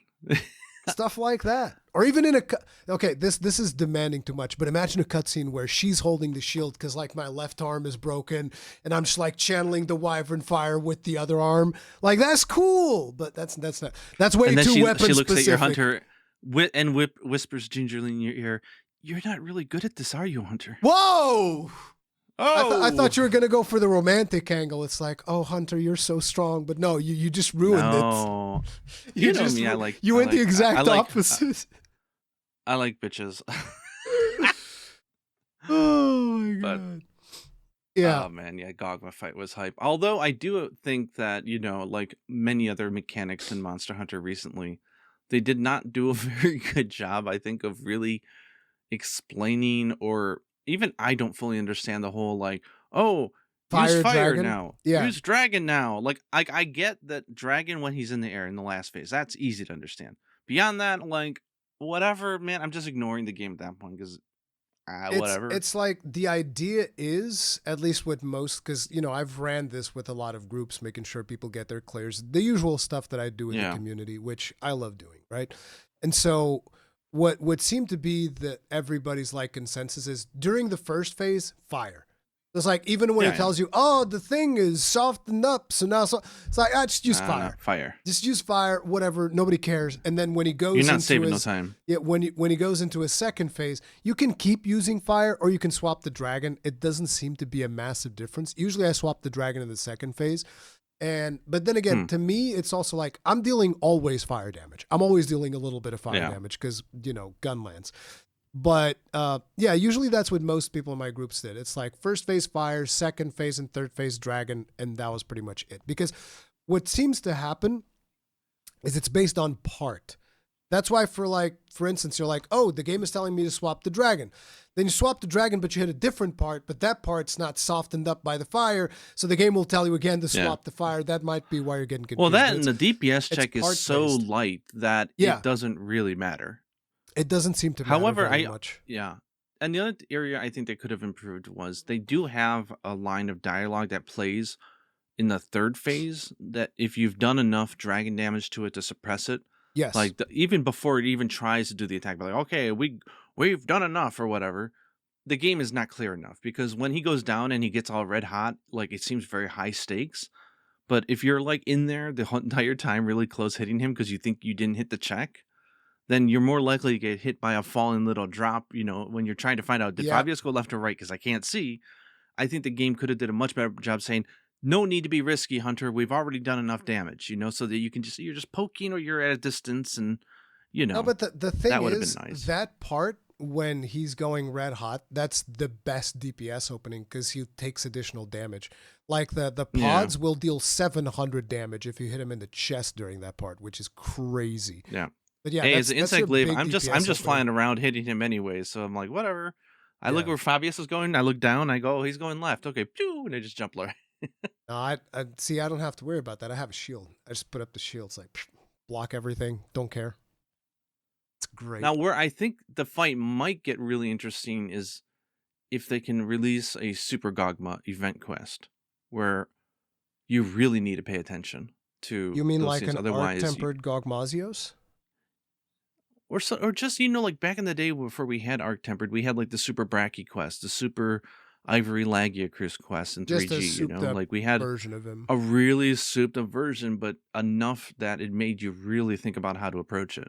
Didn't you say that there was in one of the previous episodes? I remember you mentioning something about the developers saying that they weren't super happy about the fact that the hardest fight in base world was Behemoth. Right? Wasn't there something about that? I think I remember you mentioning that, but I could be misremembering. No? I remember hearing that, but I thought I heard it from somebody. Like, I don't recall. Maybe you heard it from somebody as well. But like, yeah, I did not. I don't recall reading that. I was just thinking, like, if that was their thought process, they did the same thing again. Omega trumps Gogma. Savage Omega is literally the hardest thing in the game. Like, it's not even close. Yeah. Because, Gogmazios is challenging and there will be a couple of people that will card him. He's an event quest, right? He gets a few cards, but you get 9. I think. I don't know. That's only the first time. I've never carded on the fight, so I don't know. Actually, is it the first time? I don't even know if it's the first time. I don't know. But no, usually you only get 3. I failed the quest a couple of times. Okay, but yeah, it's more of a spectacle thing. It's not meant to be. I don't think it was meant to be like hard, like Vitalis or Alatrion. It was more an event thing. So I thought it was great. Yeah, I thought the other thing. Did you know that they tweaked the AI so like if you do a pose after you kill them, all the NPCs will run up to you and do a pose with you, so you can take a picture and everything. They'll mimic you. Oh, that's cool. I don't know. They did so many cool little things for that fight that I wish they would retroactively put on other stuff. Don't they do that in the other fights then? Because I usually don't use. Maybe I've never gone with NPCs, so I don't know. Maybe they do. Yeah. But there's so many of them that it's just fun. You do a pose and like, they all come over and they're all yeah. And if you carve something rare, they'd be like, "Oh, that's a nice find," or something like that. Oh yeah, that I remember. I don't think I've ever heard them say, "Oh, that was good. Look at what you got," or "I'm jealous," or something like that. They do acknowledge when you get like a good carve. It's pretty cool. Poor Nadia's got a little fan service just pop up for a little scene, and then there's nothing. They didn't go anywhere with that story, so it's like, thanks, okay, we're down to just fan service, but whatever, it's fine as long as the hunts are good. Oh wait, Nadia. For a second, I was like, wait, what? Nada. I was like, oh no, Nadia. Oh no, that useless little boy. He could just sit back at camp and get my mushrooms. Nadia, you can play with her during events. I think she can be like a support hunter. So that's the thing. Yeah, but they never like. Where was our cutscene with Fabius and Gemma and Nadia and giving us some real nostalgia and lore and stuff. Like nothing, right? It's like, oh man, come on. I think that the It's thing just fan is, service. out of those 10 million sales that they've gotten, the amount of 20,000 would care. the small percentage of people that would care about that stuff. But it would be really special Very for small. us, though. It would be really special for us because obviously we're fans of Yeah. For Ultimate and all of that. But yeah, I agree. It would have been cool to get more with Nadia, but it was still cool the fact that she shows up midway through the fight, saves Oh yeah, everybody, of course. blasts Gogma. Like it's really cool. Yeah, it's Yes. cool seeing her And her make a model looks comeback. great. Yep. But I guess we'll talk about some of the rewards and stuff that you can get from Gogma but Gogma from Yeah. Gogma. And by the way, Gogmardian. I mean that's that's the name of the weapons, right? It's Gogma. Yeah, they're called Gogma now. Are you playing in Japanese or What? something?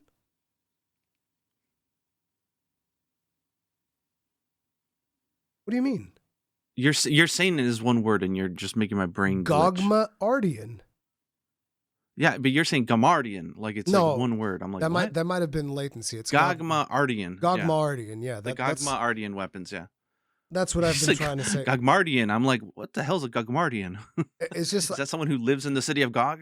I got Gogmardian. self-conscious halfway through there because I could hear like the the little cat thing that you get in your throat when you're sick. Yeah. Like every time that I breathe in, you get like the wheezing.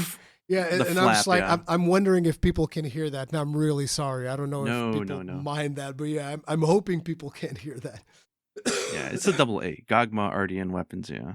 Yeah. So Gogmardian, it's like I almost want to leave that one for last. How about we talk about yeah, because that's gonna be a topic, right? Yeah, Transcendance first. How'd you like Transcendance? Because that one I just thought was like massive gains when it came to Transcendance, in my opinion. Love that system. Although I think they could have expanded it a little bit more, and I would have loved to seen them do it with the weapons. Obviously, this will all get back into the Gogmardian weapons, but yeah. As far as sets, though, I love the idea, and I think I was going to ask you which ones, because there's 3 sets in particular that I'm running fully transcended, which are really fun. Although I will admit this game has a massive issue when it comes to skill bloat, to the fact that it's just every set feels like it's the same thing. It really does. Yeah. Nothing's really impactful because it's not like, oh my god, I could finally get challenger on my set. It's like, no, it's not like that. So, but like the ceremonial set that they gave during the event had so many killer base skills that I just use that all fully maxed to 90 defense each, with like 1 extra piece for like, say, like a Gogma skill or something. And I've got like, plus 30, elemental defense across the board. I get extra carves because of the thing. I don't care about the event bonus, but that was nice as well. And I get every major skill that you would want, like whatever agitator, peak performance, latent power, whatever you want. You can put it all in there because there's so many slots. It's crazy good. And so that's my de facto now. I haven't used that one yet. Like I think I crafted because they kept the rarity low on that. So yeah, they left the rarity really low on that, so you get like just massive. Are the slots good on it? Oh, you get tons of slots. Oh yeah. Okay. An unbelievable amount, disgusting amount. So and the other ones that I liked was Ebony. Yeah, Ebony Doggo. Garon. And then also what the hell's the name? Shibu? What's the name in English? Shibu. Shibu. Shewu. I don't know what it's pronounced. Shewu, yeah. Bad Blood. That's a good set. Okay. You just pop a speeding, you just pop a stake, you get plus 30 raw power for 90 seconds. Flat out. It like trumps almost every other armor skill. You just eat a meat. Oop, done. Boom. It's so good. And the rest of the skills are great. So that's a fun set to play around with. What I use is I used one of the Gogma pieces, whichever one has Doggo, because I think it also came with Burst or some other skill that I wanted. And then I think I got like one of the pieces from Doggo, which is not very good, but I wanted to make sure that I would get 2 of those pieces. And then 2 of the gunlance that I'm using right now have Lord Soul, so they make up for the fact that I no longer have like 3 pieces of Lord Soul. So I still get Lord Soul and Ebony Doggo, and what's the other thing? I think that's it. I think I get Lloyd Soul and Doggo, and in some situations I also had the Gogmazios thing,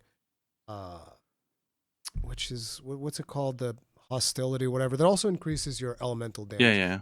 But that's kind of like what I've been playing around with because I've been trying to roll stuff on the Artian weapons. But yeah, that's really frustrating. So something that I have to Lord say, Soul is too strong, and that's just a bad balance thing in my opinion. Lord Soul is too strong. But like one of my complaints was, if you remember, during the preview event or whenever they announced that Gogma was coming, I think it might have been during Armor Spheres? Festa. Yeah, Armor Spheres. They said like, oh yeah, I had you're going to be like able 2,000. to exchange. You're going to be able to exchange Armor Spheres at a higher. No, you're not. Nope. No, that was a What lie. were they talking about? No, then they said there's a mechanic that uses Armor Spheres. I'm like, what were they talking about? The mechanic that nothing. uses Armor Spheres doesn't exist. Maybe he was talking about Transcendance. I don't know. But the point. No, I mean, unless he was just trying to be like, hey, he hits really hard, you're going to need higher defense, so you might. But no, he specifically said there was a shikumi. They said that there was a mechanic, and then there just wasn't. I'm just like, yeah, that was weird. Did they change it midway through development and he just wasn't aware? Because like now people are like, those guys at Third Fleet Podcast full of crap, talking They lied. some crap. It's like you were Yozo was full of painfully crap. translating the whole thing live. Yozo was full of crap. He said it, and he was. Was it Ryozo or Tokuda-san who said it? I'm pretty sure. Oh, no, you're right. It was Tokuda-san. I think it was Tokuda-san. Yeah. Yeah. But the thing was, they also said, and this was the thing that frustrated me. They said, you're going to get better conversion rates for exchanging gear for armor spheres. If you do, it's like 0.001% or something, because the conversion rates for armor spheres don't feel better at all. Like, if anything, if they are, it's so little that it might as well have not been done. Because I looked at it, I was like, oh yeah, I want more armor spheres. So I start doing it, and it's like, this is terrible. This conversion rate is atrocious. It feels like it's the same thing as before, so I'm not going to do it. Yeah, but it's horrible. We did get it for the ores. Or a calcite, yes, you get way more. You get way more or a calcite now. It's because you're going to be spending be spending so much. Yeah, re-rolling that, sure. But the thing was, the other day I went through and I was like, all right, let's put in an effort. Boom, 700 or calcite. I kid you not. I spent that in less than 5 minutes. It was gone, and got nothing. By the way, I spent it in less than 5 minutes. You know what I hate though? Got literally nothing out of it, and I was like, God damn, that's miserable. You know what I don't like though? It's so disenchanting knowing how the system works, and it's so obvious. I really don't like that. For example, like you save your game, and then you re-roll, and then you re-roll, and you re-roll, and you re-roll. I don't do that. And then you're like, okay, I'll go back to my title screen, and then I'll do it again, and you realize it's the same thing. It's all predetermined, and you're like, what? So you gotta craft another art. Yeah, you just have to craft another Artian weapon, which is your throwaway, and then you make another Artian weapon, and that'll be the one that you'll finally start getting a different table for. I'm like, this is just dumb. I'm like, it's too. I mean, at least hide it better, man. No, but the thing is, to me, it's already dumb if they're taking you down the route of save scumming. I feel like the system, I agree. The system shouldn't, and this was the same issue that I had with. Why not just have us choose, and we can pay a lot of materials for more premier skills? Yes. Boom. And let me tell you why. Because a lot of players actually love the thrill of the pulling of the slot machine. That's why. Yeah, and let it require Gogma materials, not stupid Orosite, which we get from just trading in Chatakabra fangs and crap. Like, give us reasons to hunt monsters, you know? Here's the thing. They just seem so convinced about, like, oh, we don't want to make you do that. No, it's like the reason to hunt monsters is the Transcendance system. Because, like, oh, you want to transcend Doggo? That'll be 2 gems, please. So it's like, okay, so I have to go hunt Doggo. Fine. And that's when it becomes painfully obvious that the fact that you can see the rewards in Quest is way too powerful. Yep. Because, like, oh, I need 6 not Shiwu gems? Okay. Not see the rewards SOS, in and Quest. I only go into rooms with guaranteed gems. Boom. Yeah, that's what I'm saying. Not that you can see the rewards. You should be able to see the rewards in game. I mean, like, you shouldn't be able to get 100% guarantee on getting. Well, the investigation, yeah. Yeah, because that's literally and what I did. it's not even like to give an idea. That's literally what I did when I wanted to transcend Yeah. the Just doggo SOS set. and look for a room No, with it. I don't Boom. have to SOS. I was streaming. I was like, hey Just look. guys, can I get a Who's got a doggo gem gem? quest? And there were like instantly 3 or 4 quests with doggo gems. I'm just like, this is, it's just strange that you just do that, right? Yeah. But Yeah, I don't like that. the thing was, with the Gogma Artian weapons and all of that, to me, a much better way of doing it would be like, okay, so you want the Rathalos set bonus, right? I understand there needs to be a level of RNG and all of that stuff. That's fine.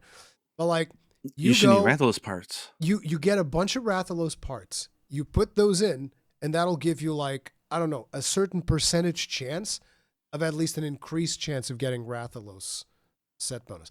And you should Or be why able don't they to do what they did in like? Do you remember what they did in like well, not just it was Generations Sunbreak. Ultimate, other games did as well, where like you had like a point system, and let's say you got Rathalos gems or something that was actually rare. Let's say that they weren't as non-rare as they are now. Yeah. Then you'd get more points, and let's say you need 100 Rathalos material points in order to get or roll for that. No, skill. but like in Sunbreak, to upgrade your weapons, for instance, you'd need. Oh, I need this. This is why I love this table that Gaudium did on Twitter, where she put up this table and we could just go there, and it was like, okay, so you want the blood of the wyvern something. Okay, that's gonna be a tier 150 Rathalos or Rathian or whatever, and you would just go and hunt that, and you would get that material. So that was cool. But the way that they could do it here is fine. Don't guarantee the set bonus that I want, but let me influence it. So I pump Rathalos material and let me choose which one I want. If I want to put it for the actual set bonus, or if I want it for the group bonus. And then you just pump materials from the relevant monster in there, and that will increase your chance. Like, okay, so there's now a 40% chance of you getting this set bonus that you want, coupled, and then later you can roll, and now you can get a 40% chance of getting this group set that you roll. And you can roll those individually until you eventually get the one that you want. Because I really don't like the whole thing. Because like I told you, I spent 700 auric calcite, and I'm not doing the save scumming thing. I'm like, I'm too old for this. Okay, bro? I'm too old for save scumming unless I absolutely have to, because in this game you don't need all those set bonuses and all that stuff. Yeah. It's just stuff that I want. I want because it's there, and it's a video game. I want the thing.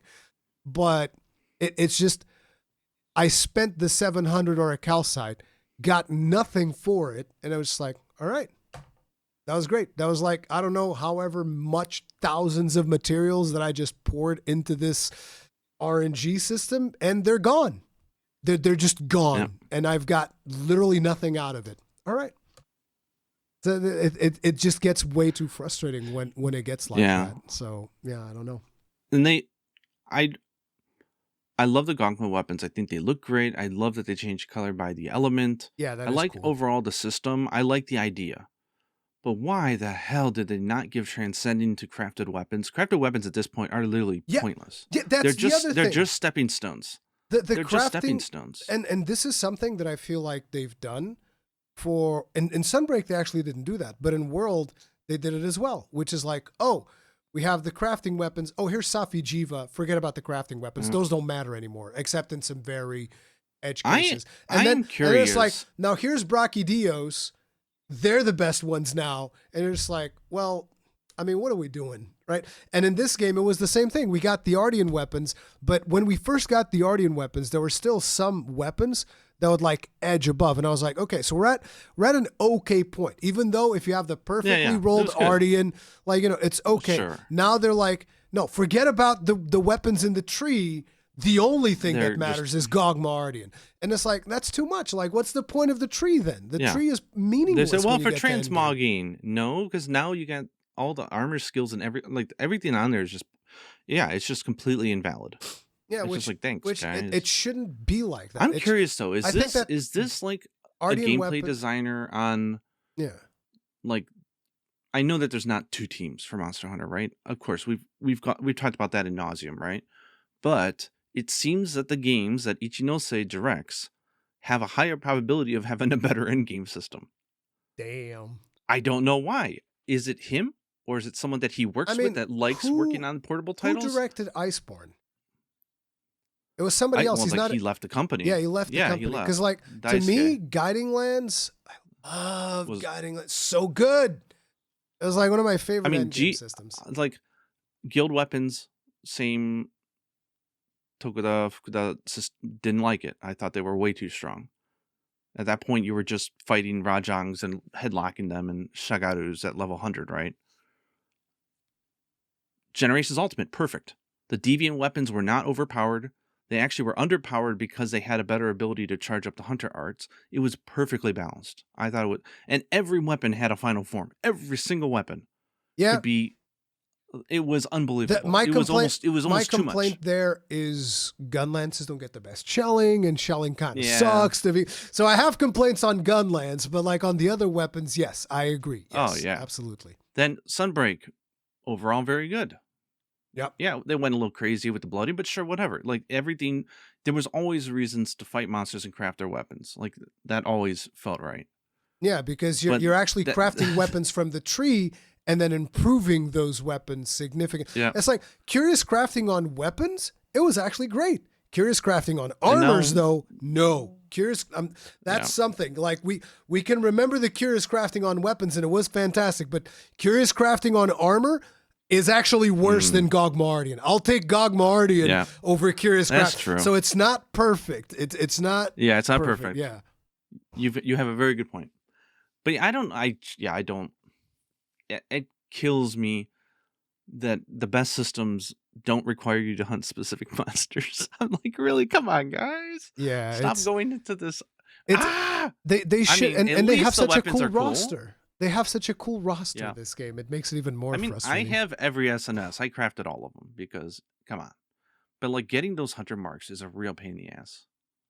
And I didn't have that many. It's so funny because you're like, the thing is, no issues with armor spheres. Forms. For me, it's like no issues with. I mean, I had a little bit in the beginning of the game, but like shortly after, I was just hunting so much that I have so many of these hunter marks. Whatever. Well, the thing is, like, you use them for weapons and crafted charms, which are pointless now. I'm sorry, but even the most mid-core, like semi-mid-core drops of talismans are just completely blown away by their RNG ones. Which I guess has always been the case, but it's so much the case that it's like, well, then why did you make them so hard to craft? The thing to me is I am thinking about crafting all of the charms, mostly because of Master Rank, because you're going to need to have those crafted for when Master Rank drops. You're likely going to need to have those crafted so that you can upgrade them. Otherwise, Master Rank drops and you're still stuck like farming high rank materials to do I don't know what they're going to do for I don't know what they're going to do for Master Rank, and I still stand by my thing that I would, if I actually had a choice between a new Monster Hunter game or a Master Rank, I would choose a new Monster Hunter game. Damn. I've said that, and it pissed off a lot of people, and I'm like, hey, I'm just saying, if it meant that I wouldn't get a new Monster Hunter game for a long time, then yeah, because they went so hard that I feel like we already have the G rank expansion. In some way, like, I kind of agree. Like 9.5, I don't want to go back to nothing. 9.5 feels the skill Master bloat Rank is level. so bad. The skill bloat is so bad. Every set, no matter what you have, especially with the Transcendance and the charms, you can have maximum like 3, agitator 5, that, and every single set of the game can have it. And it's like, well, if every skill is piss easy to put on your set, then nothing's really that meaningful. It really isn't. But that's the thing. A lot of the current players of Monster Hunter, they want that and more. That, like, I don't like it. I promise really you that a lot of people because like I read these comments whenever I bring this up. People are sick of me bringing it up whenever I'm like, I wish we had less skills. And they're like, but why? I want to have all the skills. It's like, but if you have all the skills, like, if everybody can get Agitator 5, what's the point of getting Agitator 5? Because everybody has it. You're not making a choice to have Agitator 5 in your set. Like, everybody has it. You just have it because you can just get it. It is a strange thing because, like, when you said what do they earlier, call it? Homogenization of all the sets. Like, there really is almost no. There's so many slots now that when you say, well, the Transcendent allows for more build variety. Well, it actually doesn't. It allows you to just have everything on everything. No, but like when you said earlier when you were talking about the the sets, right? And you're like, oh, you're talking about some of the old sets, and you're like, oh, you'd craft this set, and now I can get Agitator. Like that was a thing, right? Oh, now I can get this skill with this set. You're giving up something else, but you can get this new skill. It was exciting, So and it you're, was a you're noticeable exchanging change. a skill from another. You're like, oh, instead of having like, I don't know, maybe you had attack boost before, you're like, no, I'm going to change attack boost for Agitator because then I get a little bit more affinity in all of these things. And that did indeed feel cool because like you're And if giving you away wanted some high skills. raw, you had bad sharpness, and it wasn't free to just mitigate that. It cost something. Or if you wanted high elemental, you had lower raw, and there was always a trade-off, and it worked out nice. But now the balance is just gone. We start talking about this, and I just get reminded that like a lot of people are just going to be frustrated. It's like, oh, here comes Rurikhan again, still thinking about the old games. This is the time now, old man. Like, well, and I would say maybe it that motivates is the case. how I'm not making as many sets as I used to because I'm less motivated to. Yeah, because a lot of it is just pointless. Because I can have the exact same, if not better, result by not using it. And with transmogging, it doesn't even matter visually, which I think is a step in the right direction. Because I think the effort of crafting it should unlock the ability to have it. So that I'm cool with. I think that was a good move. The transmogging thing? Transmogging. Yeah. Ever since, if we're going to have Generations Ultimate or whatever. If we're going to have transmogging, which in a way, I almost wish we didn't, and that they would have to like design these sets and be like, yeah, some people are going to use Rathalos pieces mixed with Blangonga pieces, and you have to make it work. Look funny. You have to like make it work from an aesthetic standpoint, like maybe paint it or whatever. But I again, this is just old man brain thinking, but I've always liked that. Like, sure, I'll use the transmog set if it's there, but it's like I've always liked. You're able to look at a player and just be like, oh, I know which armor you have. I know which thing you fought to get that armor. And that was always a cool thing, right? But yeah. Yeah. So, I mean, because the skill bloat is so bad, I wasn't as sad that I'm really underwhelmed by the new Arc-Tempered Jin Dahaad. I'm like, whatever. I love the look. It looks great.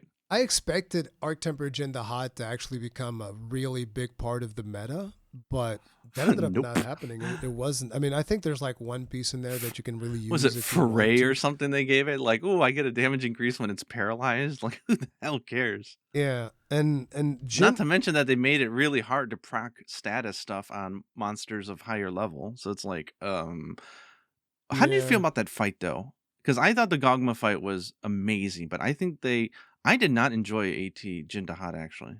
I mean, I think that not enjoying it is maybe too much. Like, I liked it. I mean, I enjoy the monster, but I have more fun against the regular version, the tempered version, than the Arc Tempered. Really? Because he just becomes a Tigrex. He just starts charging. That's basically the only difference I feel. I mean, I thought you really liked annoying because you said you liked monsters that charge at you often. Do you remember? I like monsters that are aggressive, but no, I love monsters that are aggressive and come at you, but he's not coming at you. He's going to the other side of the arena. He's doing what a Cantor does. He's just going to the other side of the arena. Then he's going to the other side of the arena. You're describing Dark Eater Madeir for me. The thing is, at least I have a horse thing that I can kind of. You know what I mean? The difference, after. Like Diablos and Tigrex, they come at you. They stop once they hit you. That's what they're aiming for. He's just going across the walls. He's just like, I'm going to waste time. I'm going to be a biatch, and so it's like, It's one of those things where the first time that I fought him, I was like, ooh, this might be problematic for people, depending on the time, because like you're looking at the times that they had for the other ones, which is like 13 minutes for Ray Dow. I forget how much it was. The free challenge quest. Yeah, because the moment I fought him, I was thinking about the free challenge quest, and it was like 18 minutes. You have 13 minutes for this one. You have whatever in the other one. And I remember that I fought him, and the first time that I fought him, I was like, I think they're going to make him 17 minutes. And 17 minutes, the reason I said 17 is because I was like, 17 is going to be extremely forgiving with 17 minutes, right? But then they made it 18, right? That's what it was. And I was like, that's too forgiving. But the thing is, there are players that, instantly came out and said, actually, no. There were people timing out that quest. Well, is it 50 minutes or 30 minutes? I forget. I don't If know, but it's, yeah, I saw. I do remember seeing that there were people that like it was taking them way too long and they weren't able to like get the It's just time. hard to deal with a monster who does not want to be there in front of you. It's one of those situations, and I think that this is something that the team and we as the community need to tackle, which is because a free challenge quest for a cosmetic is something that you need to figure out. Okay, so is this something that everybody needs to be able to do? Because it's supposed to be a challenge for like the higher tier of players. I'm not trying to exclude anyone from doing this, but ultimately, if you're going to go to like, for instance, like I went to a kill team tournament, you're going to be expected to have a certain level of skill. Otherwise, you're going to lose. I'll be honest. Whenever I anything have a is theory on why. competitive, whenever anything is competitive, you're going to get to a point where it's like, okay, some people win, some people lose. That's just the way that it goes. And in this case, it's completely an optional cosmetic. So I'm like, and people are going to hate me for this. I don't think everybody needs to have it. So I think that the time I don't should like be the time. somewhat I don't like strict. I don't think they should be time locked. I think you should. If you people have stuff going on in their lives. If you need 3 months to get around to it, that's fine. It's something to work towards, right? Yeah, but it's the an FOMO aspirational thing to aspect, aim for. the FOMO aspect, I have 1,000,000% agree with you. It shouldn't. It should just be there available for. But whatever. I think my theory on why some people have harder times on that quest is, one, they might be hunting with 3 people. Well, you can't hunt with 3 people on that one. I think the major reason probably is they're not using the environment rocks. Yeah. That does, because I mean, yes, if you overuse them, then you risk that you have nothing left when he does his nuke and you die. But if you use them pretty generously, but you leave like 1 just in case, I usually leave it 2. does so much damage. Yeah. It's like ridiculous. So I think that's just the problem, is people are not realizing that plays a very significant role. Yeah, you need in how much damage it does. This is one of the reasons why I did the guide for New Udra, because I felt like, okay, for this one you definitely need to like rock environment stuff. Because New Udra was difference. I think it was probably the hardest one to hit time wise, right? It almost feels like tough, yeah. It almost feels like maybe Capcom got a lot of feedback, and a lot of people were like, well, crap, I wasn't able to get the time on this one. And then for Jin Dahaad, they were like, okay, let's make it 18 minutes so that everybody can do it. Dude, did you see my clear time on this one, though? No, what was your clear time? 17 minutes, 59 seconds, 04 milliseconds. We were less than a second. We both carded. I said, oh my God, no, we lost it. We didn't give up. We ran back, and I put on a ghillie mantle, she popped a demon powder, did a sneak attack, and we got it within less of a second left. It was the hypest. Oh my God. I had triple sleeping that night. That reminds me of my first solo Fatalis kill was kind of like something like that. I got to the end, and I was just like spamming circle, like just die. Okay, go, sorry. Yeah, I was gonna say that, but once we get to that part where New Udra was hard, I think several people probably didn't get the New Udra one, and they probably complained, and Capcom was like, hey, let's make this one easier. But that's the question that I feel we need to ask ourselves as the community is like, should these free challenge quests actually be so hard that you just need to be really good to do it? Right? That's the thing. My personal opinion is I think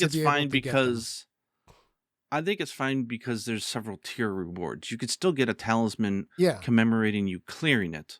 It's just you get a slightly more gorgeous one if you get a better time. I think that's super fair and good. Yeah, I think the FOMO aspect is what's wrong with it. Yeah, FOMO aspect is the problem, but I do think, and people are going to call me an elitist for this. It's fine. At this point, people call me elitist, gatekeeper, yada yada. I'm so used to it. I honestly don't even care anymore. I want quests that are hard to go that you can aspire to clear. But I to think me, that's a good thing. It's just one of the situations where it's like, if I never get it, that's fine. I do care. Especially now that I'm not going to say I don't care. I do care, but I'm okay with never getting it. It was the same thing that I did when Fatalis came out. I was like, at the time, I'm like, I'm not skilled enough. I'm not sure if I'll ever solo this monster. And that's fine. That's fine. Because you can still get it by engaging in co-op and going with other players, and you can still get the loot and get everything. I think The most important part of that conversation, though, is what that item is. Because for a charm that follows you around and is just visual, I think it's a pretty easy argument to say not everyone, Yeah, you you don't don't need need it, it. You right? don't need this. Yeah. I think where the real conversation happens is stuff like Savage Omega, where there's armor. Like Yeah. having something that hard, that's the real like hard one to say. Like, is that okay or not? I think it is, but you know, With the Savage that's the Omega tougher one, one. I have a bit. It's harder to justify. Like the thing that I usually say when we're talking about Savage Omega is like, look, this is one fight. It's literally one fight in the whole game. Because I had a lot of people tell me like they hated it and they hated Monster Hunter because of Savage Omega, and they can't believe that Capcom was, what was it that people were saying? They're like, what's that word that people use? Catering. They're catering to the top players of the game, and they don't give a crap about the rest of us that can't play as well or don't have a group of people to play with.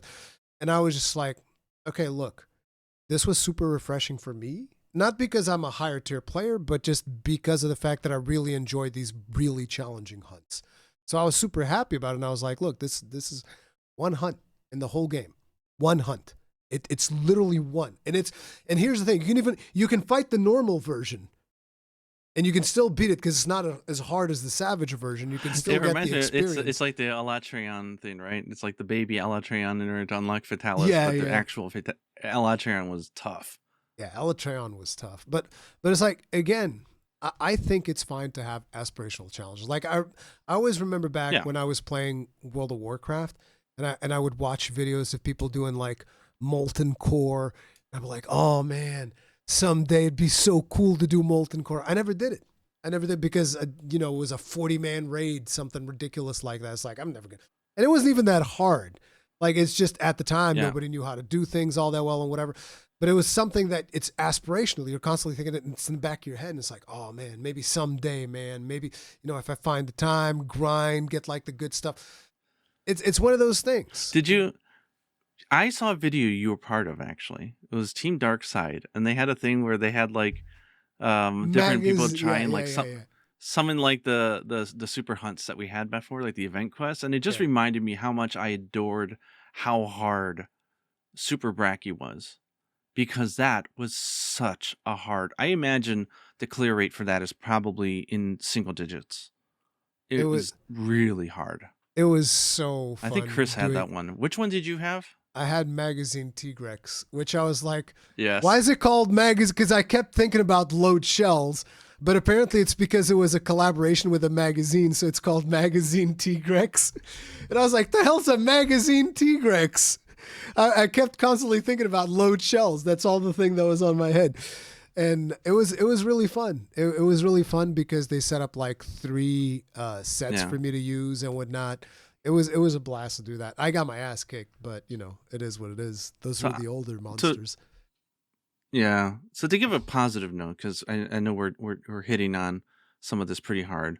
One thing they added, which I thought was really good, but I really think they need to push it more, because it's literally free. It's like it's so easy for them to do, and it would create so much more gameplay. Like I don't know what goes through their head of not doing this, but they had that new idea where you had the 3 monsters, one of them like a 5-star, and if you beat it, you get a special title for your hunter on your hunter ID tag that shows up at the end of a fight. It's the You know, background like, thing, like your though. hunter name. Is it an actual Yeah, title? yeah. Well, it's the background that shows like on the player Yeah, MVP the list, which is the still nameplate. broken. Yeah, awesome, super cool idea. Why don't they have this for all the 9-star monsters? That's the perfect. I mean, literally just Nine pay, fives, you mean? have one. All the nine Yeah, fives. because they have like they have the new 9-5s, right? Why did you Uh-huh. not create an icon for all of these? Sure, they're not as gorgeous as there's only one monster, but like that's a reason to do those quests. All you have to do is get one of your artists to make some PNGs. You're good and done. Like, come on, Yeah. bro. Like, it was a really good idea, and they just did it 3 times. It reminds me of like every time I go to the arena quest counter, I'm like, what are they doing? They spent all this time to make an arena, and they have all the preset loadouts, and they've literally done like nothing with it. There's like no quests there. It's like Like, where's our baby little Uragons running around? Like where's the fun quests? It's free. You're just using the same stuff that you have. Just tinker the parameters and give us a bunch of quests and things to use arena coins on. Like, bro, why are you refusing to use it? It's a good I system. yeah, It's just wasted potential. I agree. It would have been cool to have more of those things. But yeah, I haven't even Because done it's like, all of those quests yet because usually I'm just farming something for the Gogma Artian or whatever. But yeah, yeah. that's something that I actually need to work on as well. But I mean, I'm in a point now where I've really enjoyed the game. There's a lot of things I didn't enjoy. Story, I put it on Twitter as well. Like, people won't agree with me, but I did not like the idea that they went with bioengineering and all that crap with whatever. But at this point, what it is, what it is, right? And so I want them to fully commit. I liked it. If they do a master rank, I want us time slipping into the age of Wyveria. I want to know what actually happened. Show me the ancient versions of the maps with time ancient slip? monsters. Yes, it makes perfect sense. It would be perfect. I mean, people are like, well, come on, it's always meant to be vague. I'm like, they made it unvague the moment they came up with Wyveria and bioengineering. Like, come on now, like, commit. Show me an actual story. Like, do it. But I mean, as we're looking forward to the next update, the game is kind of, I think, finished for me, unless they add in a way to transcend weapons, which I think would be great. Yeah, or if actually they added transcend in more weaponry weapons, that would indeed be good. Yeah. I mean, just look at Generations Ultimate if you need advice on how to do that. Like, that game nailed it. But at this point, I'm kind of good.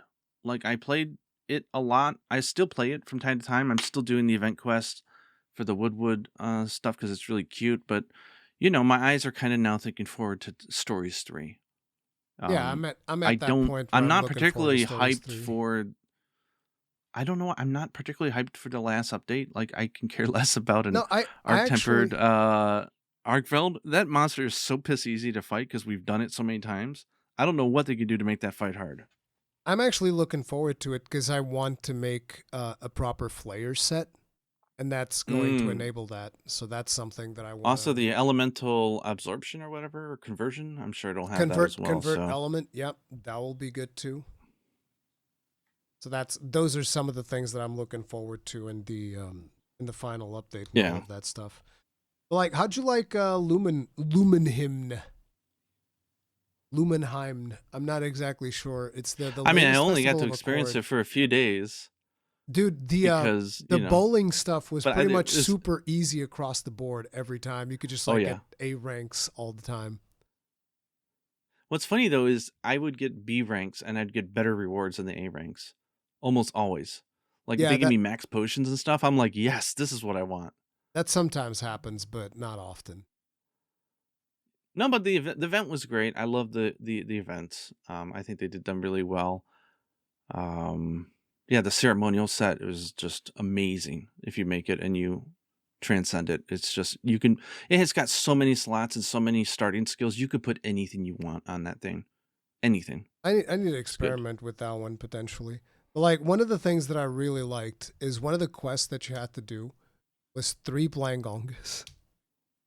Oh, that quest was infuriating, but I like that. So good. It was funny. Oh my god, it was the best. Like, just seeing everybody get that. And the thing is, when you're doing it on my channel, I'm telling people, no usage of the middle of it. No. You have to deal with all of them. And usually when they did do that's the fun, the mayhem. When they would use it when all the 3 monkeys were in this small bit, and they're just like, we're all locked in here now, and it's just like us versus 3 very angry monkeys and the Blangos. And I thought that was, I know that a lot of people were upset. A lot of people were mad. They're like, oh, this quest is so bad. And I have to do it. And it's annoying. And I'm just like, it's hilarious. What do you mean? Look at if you go on SOS, everyone is just bringing in Gogma fire weapons and just shredding them. It's hilarious. Yeah, but I thought it was so funny. I really like that one. Most of the other event quests I felt like were fairly easy, like the Rathalos stuff that you also needed to do to get the catalog tickets or whatever. The I like the wish they I Blangonga wish they would one. have more though. If they know that you're gonna do a quest more than 3 to 5 times, and they don't. It's just tweaking parameters, right? Yeah. Like, why not have two so you have a choice so you don't have to feel like you're rinsing the same quest over and over again? Like, some people probably just don't like fighting Rathaloses. So wouldn't it be nice if they had another one where, like, you can either do, like, against Anjanaths or something? I don't know. Just, like, some other monster that had a regular and a So basically, I don't know, like anything. have a choice between two quests. That's actually a really good Yeah, idea. why For why event only one quests, event get a quest for choice between come two on. quests. Yeah, I agree. More variation is good. Yeah, I think that's actually a really good idea. I hadn't thought about it, but yeah. So there was a lot of like events in Lumenhymn and all of that stuff. We had Arc Temper Jin, Dahaad, all of that. I thought that overall, Title Update 4 was a ton of fun, especially because, Oh like I yeah, said, I think that a lot of it people gave a still got lot of gameplay. some performance improvements. At least, like I said, on my B580 ran way better, and on top of it, Gogma, fantastic. Even if I'm not the biggest fan of Gogma Artian, you can still grind a couple of Gogma. At least you They're great craft the weapons, yeah. weapons. Those weapons look good. And usually what I'm doing is like, okay, let me just see if I can get 2 attack rolls on this, or maybe 3 attack rolls and a sharpness, something along those lines. I just want something, right? I'm not going for perfection, because if you're trying to get that across like 5 or 6 different weapons, that's just going to be a recipe for you burning out super fast. Like, Well, you can, but it's just once you hit that, there's nothing more to look forward to. You like, okay, you have the strongest raw weapon dual no, but it's blade. like, Congratulations. Like, no, what are I you don't, supposed to I do don't then? mind. I don't mind getting to the point where it's like, no, I've gotten the best thing. That's fine. I'll continue having fun doing other things. I just think it's frustrating wanting to get the best thing and not being able to get it. That I find more Yeah, yeah, frustrating than not even being able to get the thing that you want. But that's true. yeah, that's the way that I look at it. But yeah, we had all of that stuff. I guess we can go over that idea that we had of whether or not we think that what was like the entirety of Wilds, which was like the video that I had made, Mm. which like in my video was kind of like, should you return to Wilds? Because a lot of people had mentioned to me that they left after playing the base game. I had this happen on a lot of streams. People were like, oh, I played the base game and I left after. It's Is it worth changed a coming lot back? since then. Yeah, since then It's it changed a lot. changed a lot. And I guess it'd be interesting, the question, do you think that it was mostly positive changes? Was there stuff that you didn't like along the way? Like, where are you at with all that stuff? I mean, sorry. Overall, I'm good. I mean, for the fact that we didn't even have a gathering hub on base. Oh yeah, If you on remember the that far base back. game, yeah, we didn't even have a gathering hub. Yeah, that's right. Almost forgot about that. Yeah. I mean, the new monsters have all been fantastic. Adding back in Tempered and Arc Tempered has largely been very fun. Event quests, nothing was really memorable, unfortunately, for me, except for the time free challenge. But the FOMA aspect, I don't like. I didn't even know that there was the Saragios one. We didn't get to do it because we didn't we didn't know. They have What do you never mean? What do you mean improved the any of the Seregios UIs. one? What are you talking about? It was not an Arc Temper, but there was a free challenge quest against a tempered Saragios. Oh yeah, Tempered apparently. Steve. Yeah. Yeah, I didn't know about it, so we didn't get to do that one. Whoops. Yeah, that sucks. But whatever. I mean, yeah, overall, I mean, I love all the content that they've done. The festivals have all been great, and that's like I said. I feel like I've had a good meal now, and I've had dessert on top. I think Gogma was too much of a dessert to the point that I just they're like, what do you want out of master rank? Nothing. I don't, Damn. No, new monsters. I want new monsters. I want like, new monsters, of course. yeah, Yes. that's usually the thing. But I want them to do something to the. There's something I tweeted about this morning maybe or yesterday, but maybe it's the MMO enjoyer in me now because of you with FF14. But I've destroyed you. I've ruined you. I think monsters need to use more of their personality. Like, I don't understand why Balahara is not like Najarala. Why doesn't it circle and encompass you? Like there's nothing that really keeps you on your feet. Like you're so indomitable in this game that you're basically just standing in front of a monster smacking it. You react a few times and you smack it some more. I want to see like Zoshia was a step in the right direction. Gogma step in the right. Like I love when they have like AoEs or something situational that you have to be careful for, like the ice blast from Omega when it does its thing or whatever, right? Like these are all really good things. I never saw most of the monsters do anything really unique with the environment or with them. And I think like you imagine like poisoning a monster like to negate the black tornadoes from Kushala was super cool. Having a So monster that like like what we had in World maybe with a Jarrakan goes crazy, but if you paralyze him during that mode, it makes him easier to deal with. I don't know, like there's so many more creative things they can do that I just feel they're not doing. They're just saying, okay, they hit really hard. Yeah, like 9-star Gormagala, I think exposed a lot of that to me. It's a great fight. It's a great monster, but literally all they did is balloon the shit. That's all they did. no, I'm like, that doesn't. I feel like it also I don't doesn't think it have a ballooning couple it. of new moves than some of the 9 stars at least? I think maybe like one or so, but like it's.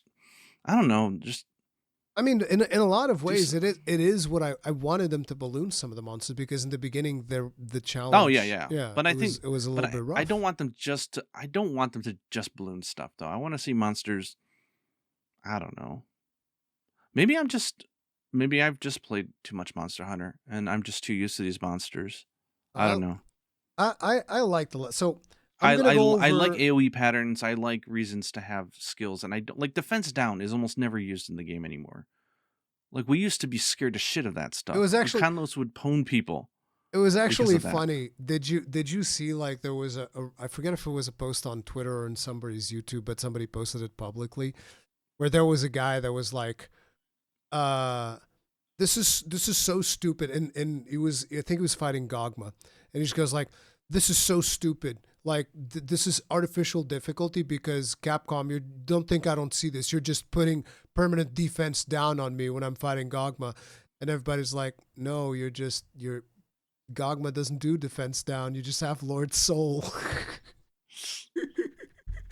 That was a really funny one. I was like, oh no, who's gonna tell? People doing the usual meme thing of like, okay, guys, who's gonna tell them? But like, maybe that's why for me, Savage Omega was like my second favorite fight, if not one of my favorites in this game, because like, like the AOE's, like left side, right side, you got the little cones with the save spots. Like there was something that you had to maneuver around. That every weapon had different ways to approach it, and I adore that. So, Yeah, but Zoshia though, I love that. I love that I like was mechanic with like the crystals and stuff. That was cool. like I was saying, I'm just gonna go through all of the things that were added. So on the first title Yeah. update, before we get to Arc Tempereds, I'll speak about those separately. But like on the first title update, we had Mizutsune and Zoshia, proper Zoshia. I feel like Zoshia should have been there from the beginning. I don't know if it was because it Yeah, wasn't I ready agree. or if they were actually saving it. But if they were saving it, I feel like they shouldn't have. I feel like Zoshia should have been in the base game. That I kind of feel like I that's a no brainer, straight up. Zoshia Yeah, should have I been in the agree. game. But yeah, those two. I love Mizutsune, but Mizutsune still has the problem. It's like smack him upside the head one time too many, and poor guy can't get back up. He's like, help! I've fallen and I can't Yep. get up. I think you're the one who put me onto that thing. I think you're the one who showed it to Yeah. me the first time. It was like, oh help! I've Oh yeah. fallen. I can't get up. I can't get up. Uh, The problem with the lost opportunity there, I think Mizutsune was wonderfully implemented. I think the missed opportunity was its gear. It was so limited and tied to using its full set that you'll never see a Mizutsune weapon used outside of it. Like the bubble evade really wasn't a thing. I think they could have did more with it, but the fight was great. yeah. The fight was real good. Zoshia, I really enjoyed Zoshia. I thought Zoshia was a phenomenal fight to the Love point it. where Top three I of thought my favorites. I thought that was a tempered Zoshia. I've been pointed out. No, actually, so I guess I just hallucinated that. But I thought that was a tempered Zoshia. People pointed out it's because he gives tempered rewards. I was like, that might have been it because he gives tempered rewards. I Yeah. just thought that was a tempered version of him, but no. Then after that, with title update 2, we got Lagiacrus and Seregios. Awesome. Those were also awesome. Man, did they Lagiacrus in nail the underwater with Laggy? Oh my god. Laggy in That was so particular good. was so good to fight him again, and just listening to that third, the third fleet theme again in game was like, oh man, let's go. So Stirs Lagiacrus something was in the awesome. soul, you know? Yeah, absolutely. Steve, I thought was fine. He's not my favorite, but I think it was a fun fight. I think a lot of people didn't like Steve if he didn't have shields. Me having a shield, Well, I'm he chilling. had a lot of chip damage, but he's always been the king of chipping. Yeah. That's what he does. He's a pine cone, for God's sake. So Steve was pretty fun. Then throughout there's more monsters, but like those are kind of like big raids. So I'm going to talk about the Arc Tempereds.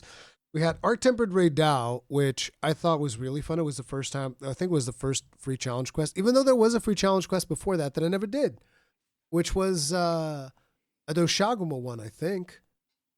There was Really? something from Doshaguma I don't think I did it then yet. Yeah, My first that I remember was Reijao as well.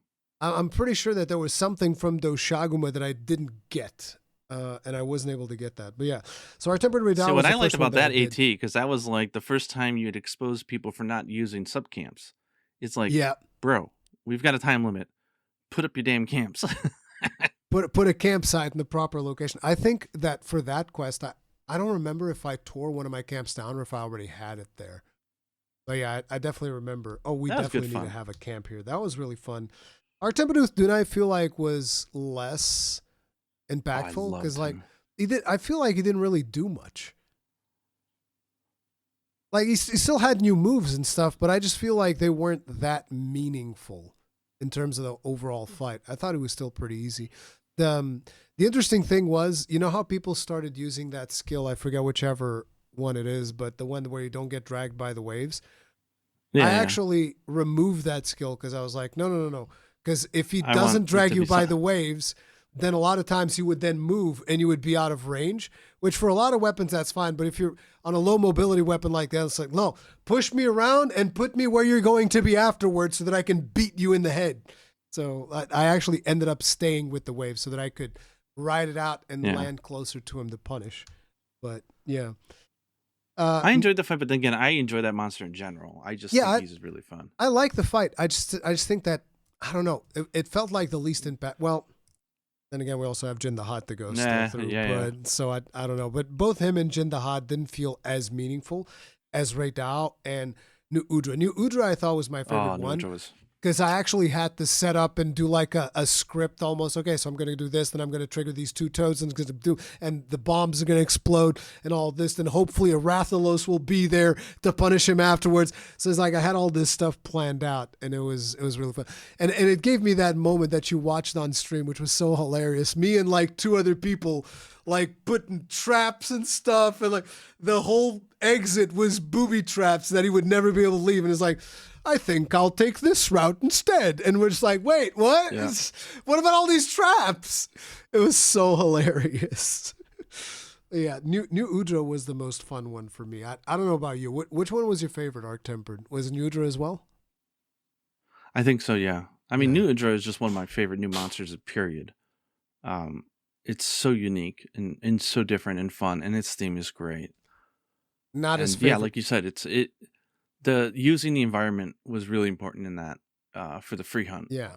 Where that's why I wish the free hunt was always up and had something, because I thought that was much more enjoyable than just fighting it normal. Yeah. Because it had more restraints, and restraints made you really creative for that part. But yeah, I think I will agree with you. Yeah. But I really enjoyed Uthduna. But that's just because I love the monster so much. I mean, I like Uthduna as well. It's just for some reason it didn't feel as impactful as the Rei Dao and Udra. Yeah. Then there's Jin Dahaad, which is the most recent one, which, like we've already said, it's kind of like more forgiving and so on. Yeah, so, I just don't think I would ever fight the AT version. If I just want to fight I'll fight a 5-star tempered. I have fun with that fight. The Arc Tempered fight does not particularly give me more enjoyment. I don't know why. Well, I know why. It's just, yeah. But then beyond those, we had Omega and Savage Omega, which Savage Omega likely my favorite Oh, fight in the game. I think it yeah, just because same. it pushes so much out of you to the point where it's like I can go in with 3 other experienced players that know how to do Savage Omega, and there's still a chance of failure. Like we might still fail that hunt, despite the fact that we all know what to do, we all know how to position, how to do the spider bit, all of that. There's still a chance that we're gonna mess it up and fail. And that to me I adore that fight. is very exciting. I'm just like, yes, the chance of failure, super fun, love it. So Savage Omega and then obviously Gogmazios was also amazing. We already talked about that one as well. But that kind of concludes all of the monsters that were added. So Mizutsune, Zoshia, Lagiacrus, Seregios, Omega, Yeah. and But they Gogmazios. also added a lot of gameplay systems. Yeah, that's what I was since gonna go base. over now. So Yeah. during Title Update 1, we also had the 8-star difficulty added for a lot of monsters that didn't have it. And those also got then once we got to the 8-star difficulty 5 strength, that's when stuff got really interesting. I'm like, this is the perfect difficulty for a base game, was the 8/5s. Yeah. Then later And they added, never gave us lures yet. Knock on wood, they still can, but they really do need to give us lures. yeah, lures for so that we're monsters, able 'cause to control. Yeah. the 8/5s are the 9s are great, and I'm happy they give us quests, but the 8/5s, man, come on. Yeah, and it's like being able to control, not 100% control, but being able to influence like what spawns rather than just like, oh, let me spam rest at camp and hope Yeah. that I get what I want. It's like you should be able to influence it slightly. But yeah, 8/5s were great. Then they added 9/5s, which I didn't see coming. I was like, what the hell? This is way harder than I expected. I'm eating good. Not everybody's going to enjoy it, I'm sure, but like 9/5s were my cup of tea. I was love them. into it. Yeah, they're great. Those were awesome. Then they added the something that I didn't like as much, RNG talisman grinds. Eesh, not a fan of that. How about you? Do you like RNG talisman? And we've talked about this in nauseum, so Yeah. I'll just You're not, you know not how a I fan. feel. Not a fan. The Artian weapon system, which was available since the beginning, then they added Gogma Artian, which I think is way too much. Artian, I can even. Yeah. I mean, can it gave me even a lot. take. It gave me a lot of gameplay. I'll say that, and I've had a lot of fun Yeah. with it. But I do think that it destroys some parts of the game that I think are kind of religious that shouldn't be destroyed. Yeah. Then they added Transcendance, which Transcendance, big fan. Hope they do that in future games, like Yep. bringing lower tier armor sets up to the forefront by improving them slightly is a good thing. But As a matter don't of just fact, do slots though. Why don't they also improve the armor skills? yeah, Like improve there's the armor monsters skills, also do like slots. Chantakabra who didn't have a special skill. Give it one. Transcend it. And here's the thing. I think Transcendence needs to be applied to weapons as well, so that we don't just get obsolete weapons. Generations Ultimate. Yep. Generations Ultimate is basically Transcendence for everything. Yeah. Basically. I think that they need to expand on this system, bring it over to the weapons. Then they also added a bunch of new events and stuff that we've done. The seasonal events, I think, were really fun. Performance, quality of life things, but that's like, as far as I can remember, all the things that we have gotten since the thing. And they still don't let us mute wedge beetles. Still upset about that. It's so annoying. I love how there's like a whole video on your channel about that, isn't there? There's just like one video about that wedge beetle. Fucking hate it. Oh my god, so bad. They still don't have lures. The menus are still junk. Yeah. But they've made a lot of improvements in other areas. So overall, I think they've been doing a good job.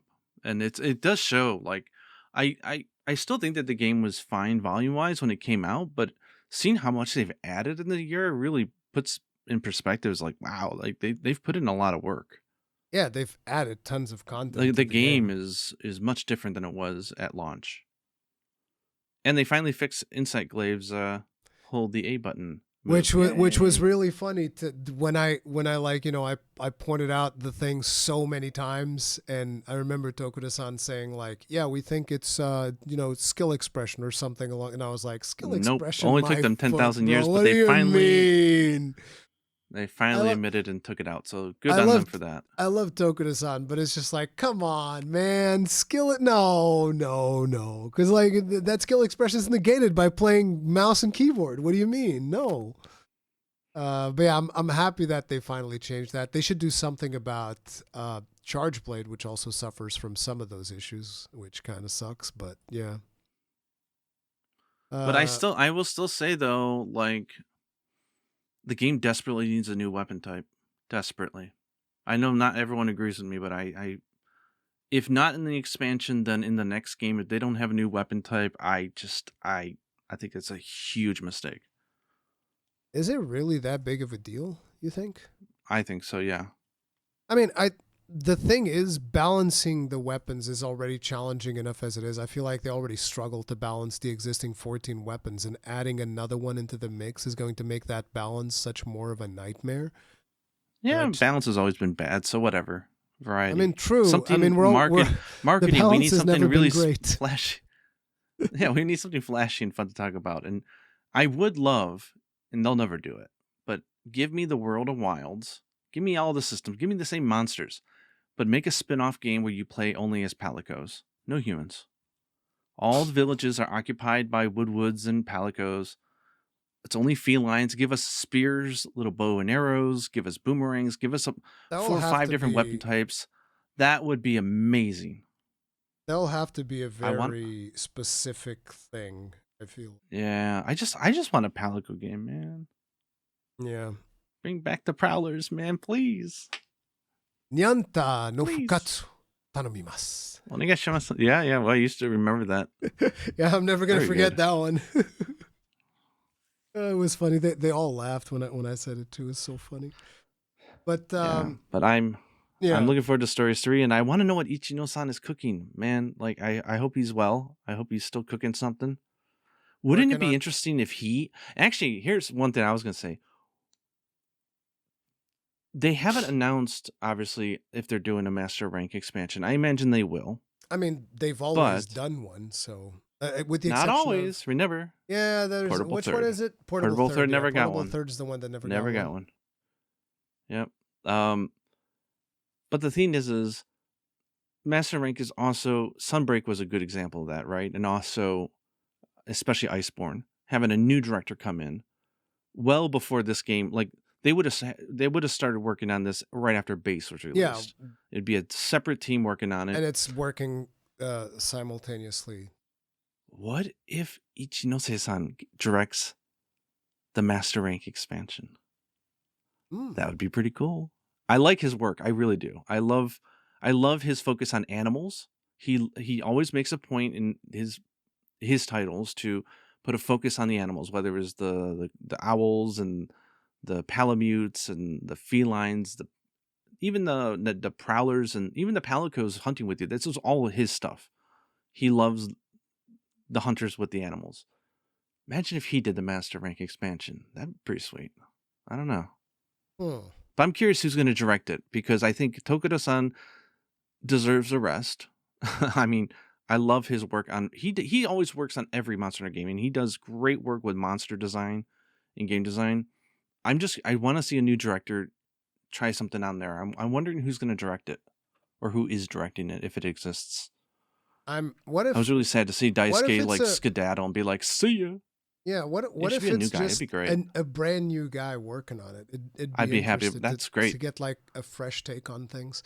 I feel like it yeah. almost feels like we're saying, "Yeah, we're done with Tokuda-san." It's like that's not the point. No, I know that a lot all. of people will take that out of this conversation, which is terrible, but that's not the point. That's not it. Yeah, not it. But yeah, I don't know. But Stories 3, hopefully the marketing engine's going to start kicking up soon, because it's only 2 months away. I'm super. But then again, I don't need to see one. anything about it. That's the thing. I just want to play it. I'm good. Yeah, I'm good. Just give me the game. I just want to play. I still feel like Stories doesn't get as much publicity as the mainline entry, but I really hope that because of the fact that our protagonist is now an adult, I'm hoping more people give it a shot than they have in the past. Like just give it a shot. It's so much worth it. Yeah, I kind of wonder if they made the right move with the naming, though. Monster Hunter Stories Stories 3. 3? Yeah, because it does make I it seem mean, like you have they to play even the other said, two. yeah, doesn't it? Even though it's completely an unrelated story. It's like, Yeah, you don't I don't need to know. play the other ones to get whatever's coming on this one. It can be something Yeah. that you just jump in fresh in case anybody is Yeah, why did they wondering. just call it Even Monster Hunter Stories Wings of Ruin, Would have been a better move in my Wings opinion. of Ruin is already the other one. This one has a different. I forget what the name Oh, of did this I one is. did I Yeah, have did I already I don't even remember the title. no, this one is different. Twisted something? Twisted I Reflection. don't even know. I think it's Twisted Yes. Reflection So is the Monster name Hunter of this Stories one. Twisted Reflection, yeah. Yeah. I think that would be smarter as well, not having the number. But it's just it's one of those things that the industry is just so used to sequels that I guess it just makes sense for them. Yeah, but to announce Capcom it like that. said that they're never going to do that for the mainline series again because they thought it was a bad move, and then they go around and they call it Stories 3. I'm like, come on, guys. By your own logic, you're Different handicapping the game out of the gate. different marketing team, I guess. I guess, but no, that's a game that where if you read the interviews with the director, like they're not reinventing. They know what works and why it works, and this is the finale. This is them adding in the icing on top of this cake that they've been baking for the last I don't know how many years. So I'm I'm hyped for it. very, very excited for it. I think that game is going to have a lot of legs. I think we're going to get a long play period out of that game. That's Yeah. my guess, my hope, my dreams. My hopium, So- my copium.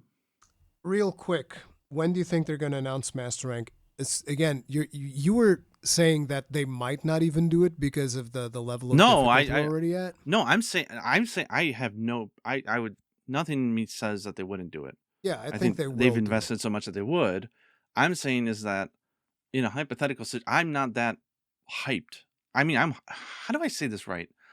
I'm hyped. I love Monster Hunter. I want a Master Rank expansion. But if you were to give me some hypothetical, non-existent choice saying, would you rather have the next Monster Hunter game with a new setting and everything a year earlier by bypassing, The Master Rank? a Master Rank? I would say yeah, because I don't find the particular story and that appealing, and I don't like the characters as much, and I don't feel like the game system needs it. I feel they could just tack on a crap ton of stuff here and just call it Master Rank without really making it a release. I think the game is kind of complete, minus the stuff that we've talked about that it needs. I just don't know how you go back from that skill bloat, man. Oh, It's gonna get even worse. Well, so I want to see a Master Rank just to see how they do it. How are they going to do it, considering like the difficulty of Savage Omega? But I think Savage Omega is going to be like the exception. But so if we take Savage Omega out of the equation, I'm still thinking like hardest thing afterwards will be the 9-5 Gormagala. I'm still curious to see how you escalate from that. If Yeah. you get I don't. so Like I said, I didn't twitchy even find with that it- mechanically hard. I just thought that was bloated. I think he it's hits, very mechanically hard. hard because if you miss a block or you miss a dodge, you're getting a fast trip back to town. Like, oh, you missed one? Oh, that's too bad. That's too bad because there's a lot of chip damage and now you're dead. So I'm curious to see how they go from that. We just need the pink Rathian from G rank and Monster Hunter 4G to just pop up over here and be like, "Hey guys, want to die?" Boom. It's just a subspecies, and nope, it's on crack. Ah! But when do you think it's getting announced? I was thinking Summer Game Fest makes the most sense. Yeah, Summer Game Fest. Yeah, I would say Summer Game Fest with the release either end of year would be ideal. Do you think they'll release it end of year? I think they're going to delay it. I think they're going to delay it to Q1. So probably February, March. Yeah, I mean that's a time window that's been working well for them. So yeah. I think I think they're safe knowing that GTA and nothing is going to release in that Q1 window anyways, because it throwaways holiday sales for more. And I think it works for them. Yeah. I think after the situation, but in that case, I think Summer Game Fest would be too early then. 6 months. Oh wait, when summer? It's 6. Oh yeah, that's right. It's June. Okay, yeah. So you Summer get like Games would be the right timing. 6 months until the thing to kind of like start up. Yeah, maybe even after Game Fest or during Game Fest with their own event. Doesn't even have to be at Game Fest, but they just be like, oh yeah, the summer Capcom showcase shenanigans, and boom, here you go. Come on, Maybe. Capcom, announce it. Show us a new weapon. Come on. New weapon can in do Master it. Rank? I don't know. I think new weapon would always start in the base game, but I don't know. I'm down for a new weapon Yeah, in I Master Rank. agree. And I mean, wait, we already have the new weapon. It's Akuma, the 15th weapon. Lackluster. It was Cool, fun. but lackluster. I like It was playing fun. as Akuma. I liked the quest. The quest was fun. But yeah, I think that's what, but I do think that they're probably going to only do it on 2027 because that way they're not fighting over the holiday Yeah, they don't want to be in the holidays at window. all. And they want and they get more want to time to give optimize stories half a year to really shine. And I don't think that they're going to mess up optimization the next one because they know they're screwed because they've messed up with Dragon's Dogma 2 and now they messed up with this one. Like they know that the third one is likely going to be the last one before they start feeling it really bad. The thing that scares me though is I'm sure the developers and the team feel very passionate about trying to do a better job, right? I'm just paranoid that corporate suits may say, if the game is selling for $2 in Japan, because they won't even pay you, I think, $1 if you try to sell it at a store. Like, it's essentially dead out of water here now. Damn. Like, can they expect an ROI on this investment? And I would say from the sales of this game, no. Unless they're trying to argue saying, we're going to make a Switch 2 port. So all this leads into that. So yes, it will have a return on the investment. Oh yeah, there's rumors of that. Happy. You've heard about that, right? There's rumors of a Switch 2 port? Yeah. But the thing is, just like the game, they need to move on, right? And do an expansion and really just reinvigorate the fan base and say, okay, I think it's in their thing to fix all the issues so they can say, hey, that's a thing of the past. Expansion won't have those issues. It's already addressed. Everyone's happy, having a good time. But if you're just a suit saying, hey, well, you're spending all this money, like, I don't care about an expansion. How many more sales are we going to get out of Wilds? I don't think you're going to get any, or not much. They could make the game the best running Monster Hunter ever made right now, and I don't think it would sell an extra 1 million copies. No, I don't see that happening. Because I there's hope, so much bad press around it at this point. So I hope that the people in charge are smart and realize it's for the better health of the series in the future to continue working on this and pouring as much money and resources as they've got to nail it, because I really want them to win. Yeah. But I mean, if you're going to be if you're going to have a game drag you down in the future, at least let it be a bad game. Like, don't let it be because of like tech issues or release window was shit or the servers went down. It's like, if you're gonna fail in your own merit, like, you know what I mean? I just hope that they're able to get it together for the expansion, because you were talking about want the series to grow. You were talking about, to be honest, I'm not sure if I want the series to grow. I just want the series to be good enough. Well, I mean, not shrink. I don't want it to shrink. Here's the thing. I'm not sure if I care if it shrinks. I mean, I don't want it to die. Yeah, not dying. It's not in the risk of it, but like, what if one of the things is a lot of the stuff that we're complaining about, right? When you're talking about, we can now just get guaranteed gems, and we can do this thing, and we can sharpen on top of sacrets, and there's less commitment to animation. Yeah, a lot of those things I feel are done to appease to a larger audience. A larger audience, because those are streamlining things. What if the series shrinking slightly would actually be what gets them to go back to their roots on some of those things, like less skill bloat, like one of the. Yeah, see, that's the thing. I would take that if that was the reason. Yeah, that's the thing. But I don't know what's going to work out. I was also thinking about how just because you have bigger budget doesn't necessarily mean that you always end up making a better product than you had before. Because, like, I'm sure that Monster Hunter World had a smaller budget than Monster Hunter Wilds. And Monster Hunter World is still, base Monster Hunter World is still my favorite Monster Hunter game. Like, I love Wilds. I think Wilds is a ton of fun. Still playing it, still having a blast. But World is still, and people can call me a World baby. I don't care. I've been playing this since friggin' Freedom Unite, whatever. I don't care. Call me a world baby. It's still my favorite one. It is what it is. But yeah, base world, I feel like, was when they really struck the happy medium of like not feeling super hard to get into as the old ones, but at the same time not being super streamlined. I feel like world was in that happy medium. And I would be happier if we go a little bit back towards that. But, I'm going to play whatever they put out because it's still a ton of fun to play. Yeah. Yeah. But with that, I think we're going to be calling it The future is bright. What? The future is bright. I think the future is bright. Oh yeah, absolutely. Especially now that we've seen not rock bottom, but we've seen some struggles that I think that invigorates a brighter future, or at least one would hope. So I definitely hope so. But ladies and gentlemen, with that is going to be it for this episode of the Third Fleet Podcast. We'll see you guys in the next one. If you enjoyed it, hit the like button, subscribe, bell, notification icon, all of that jazz. There's going to be links to Gaijin stuff in the description. Stay strong, stay safe, and happy hunting.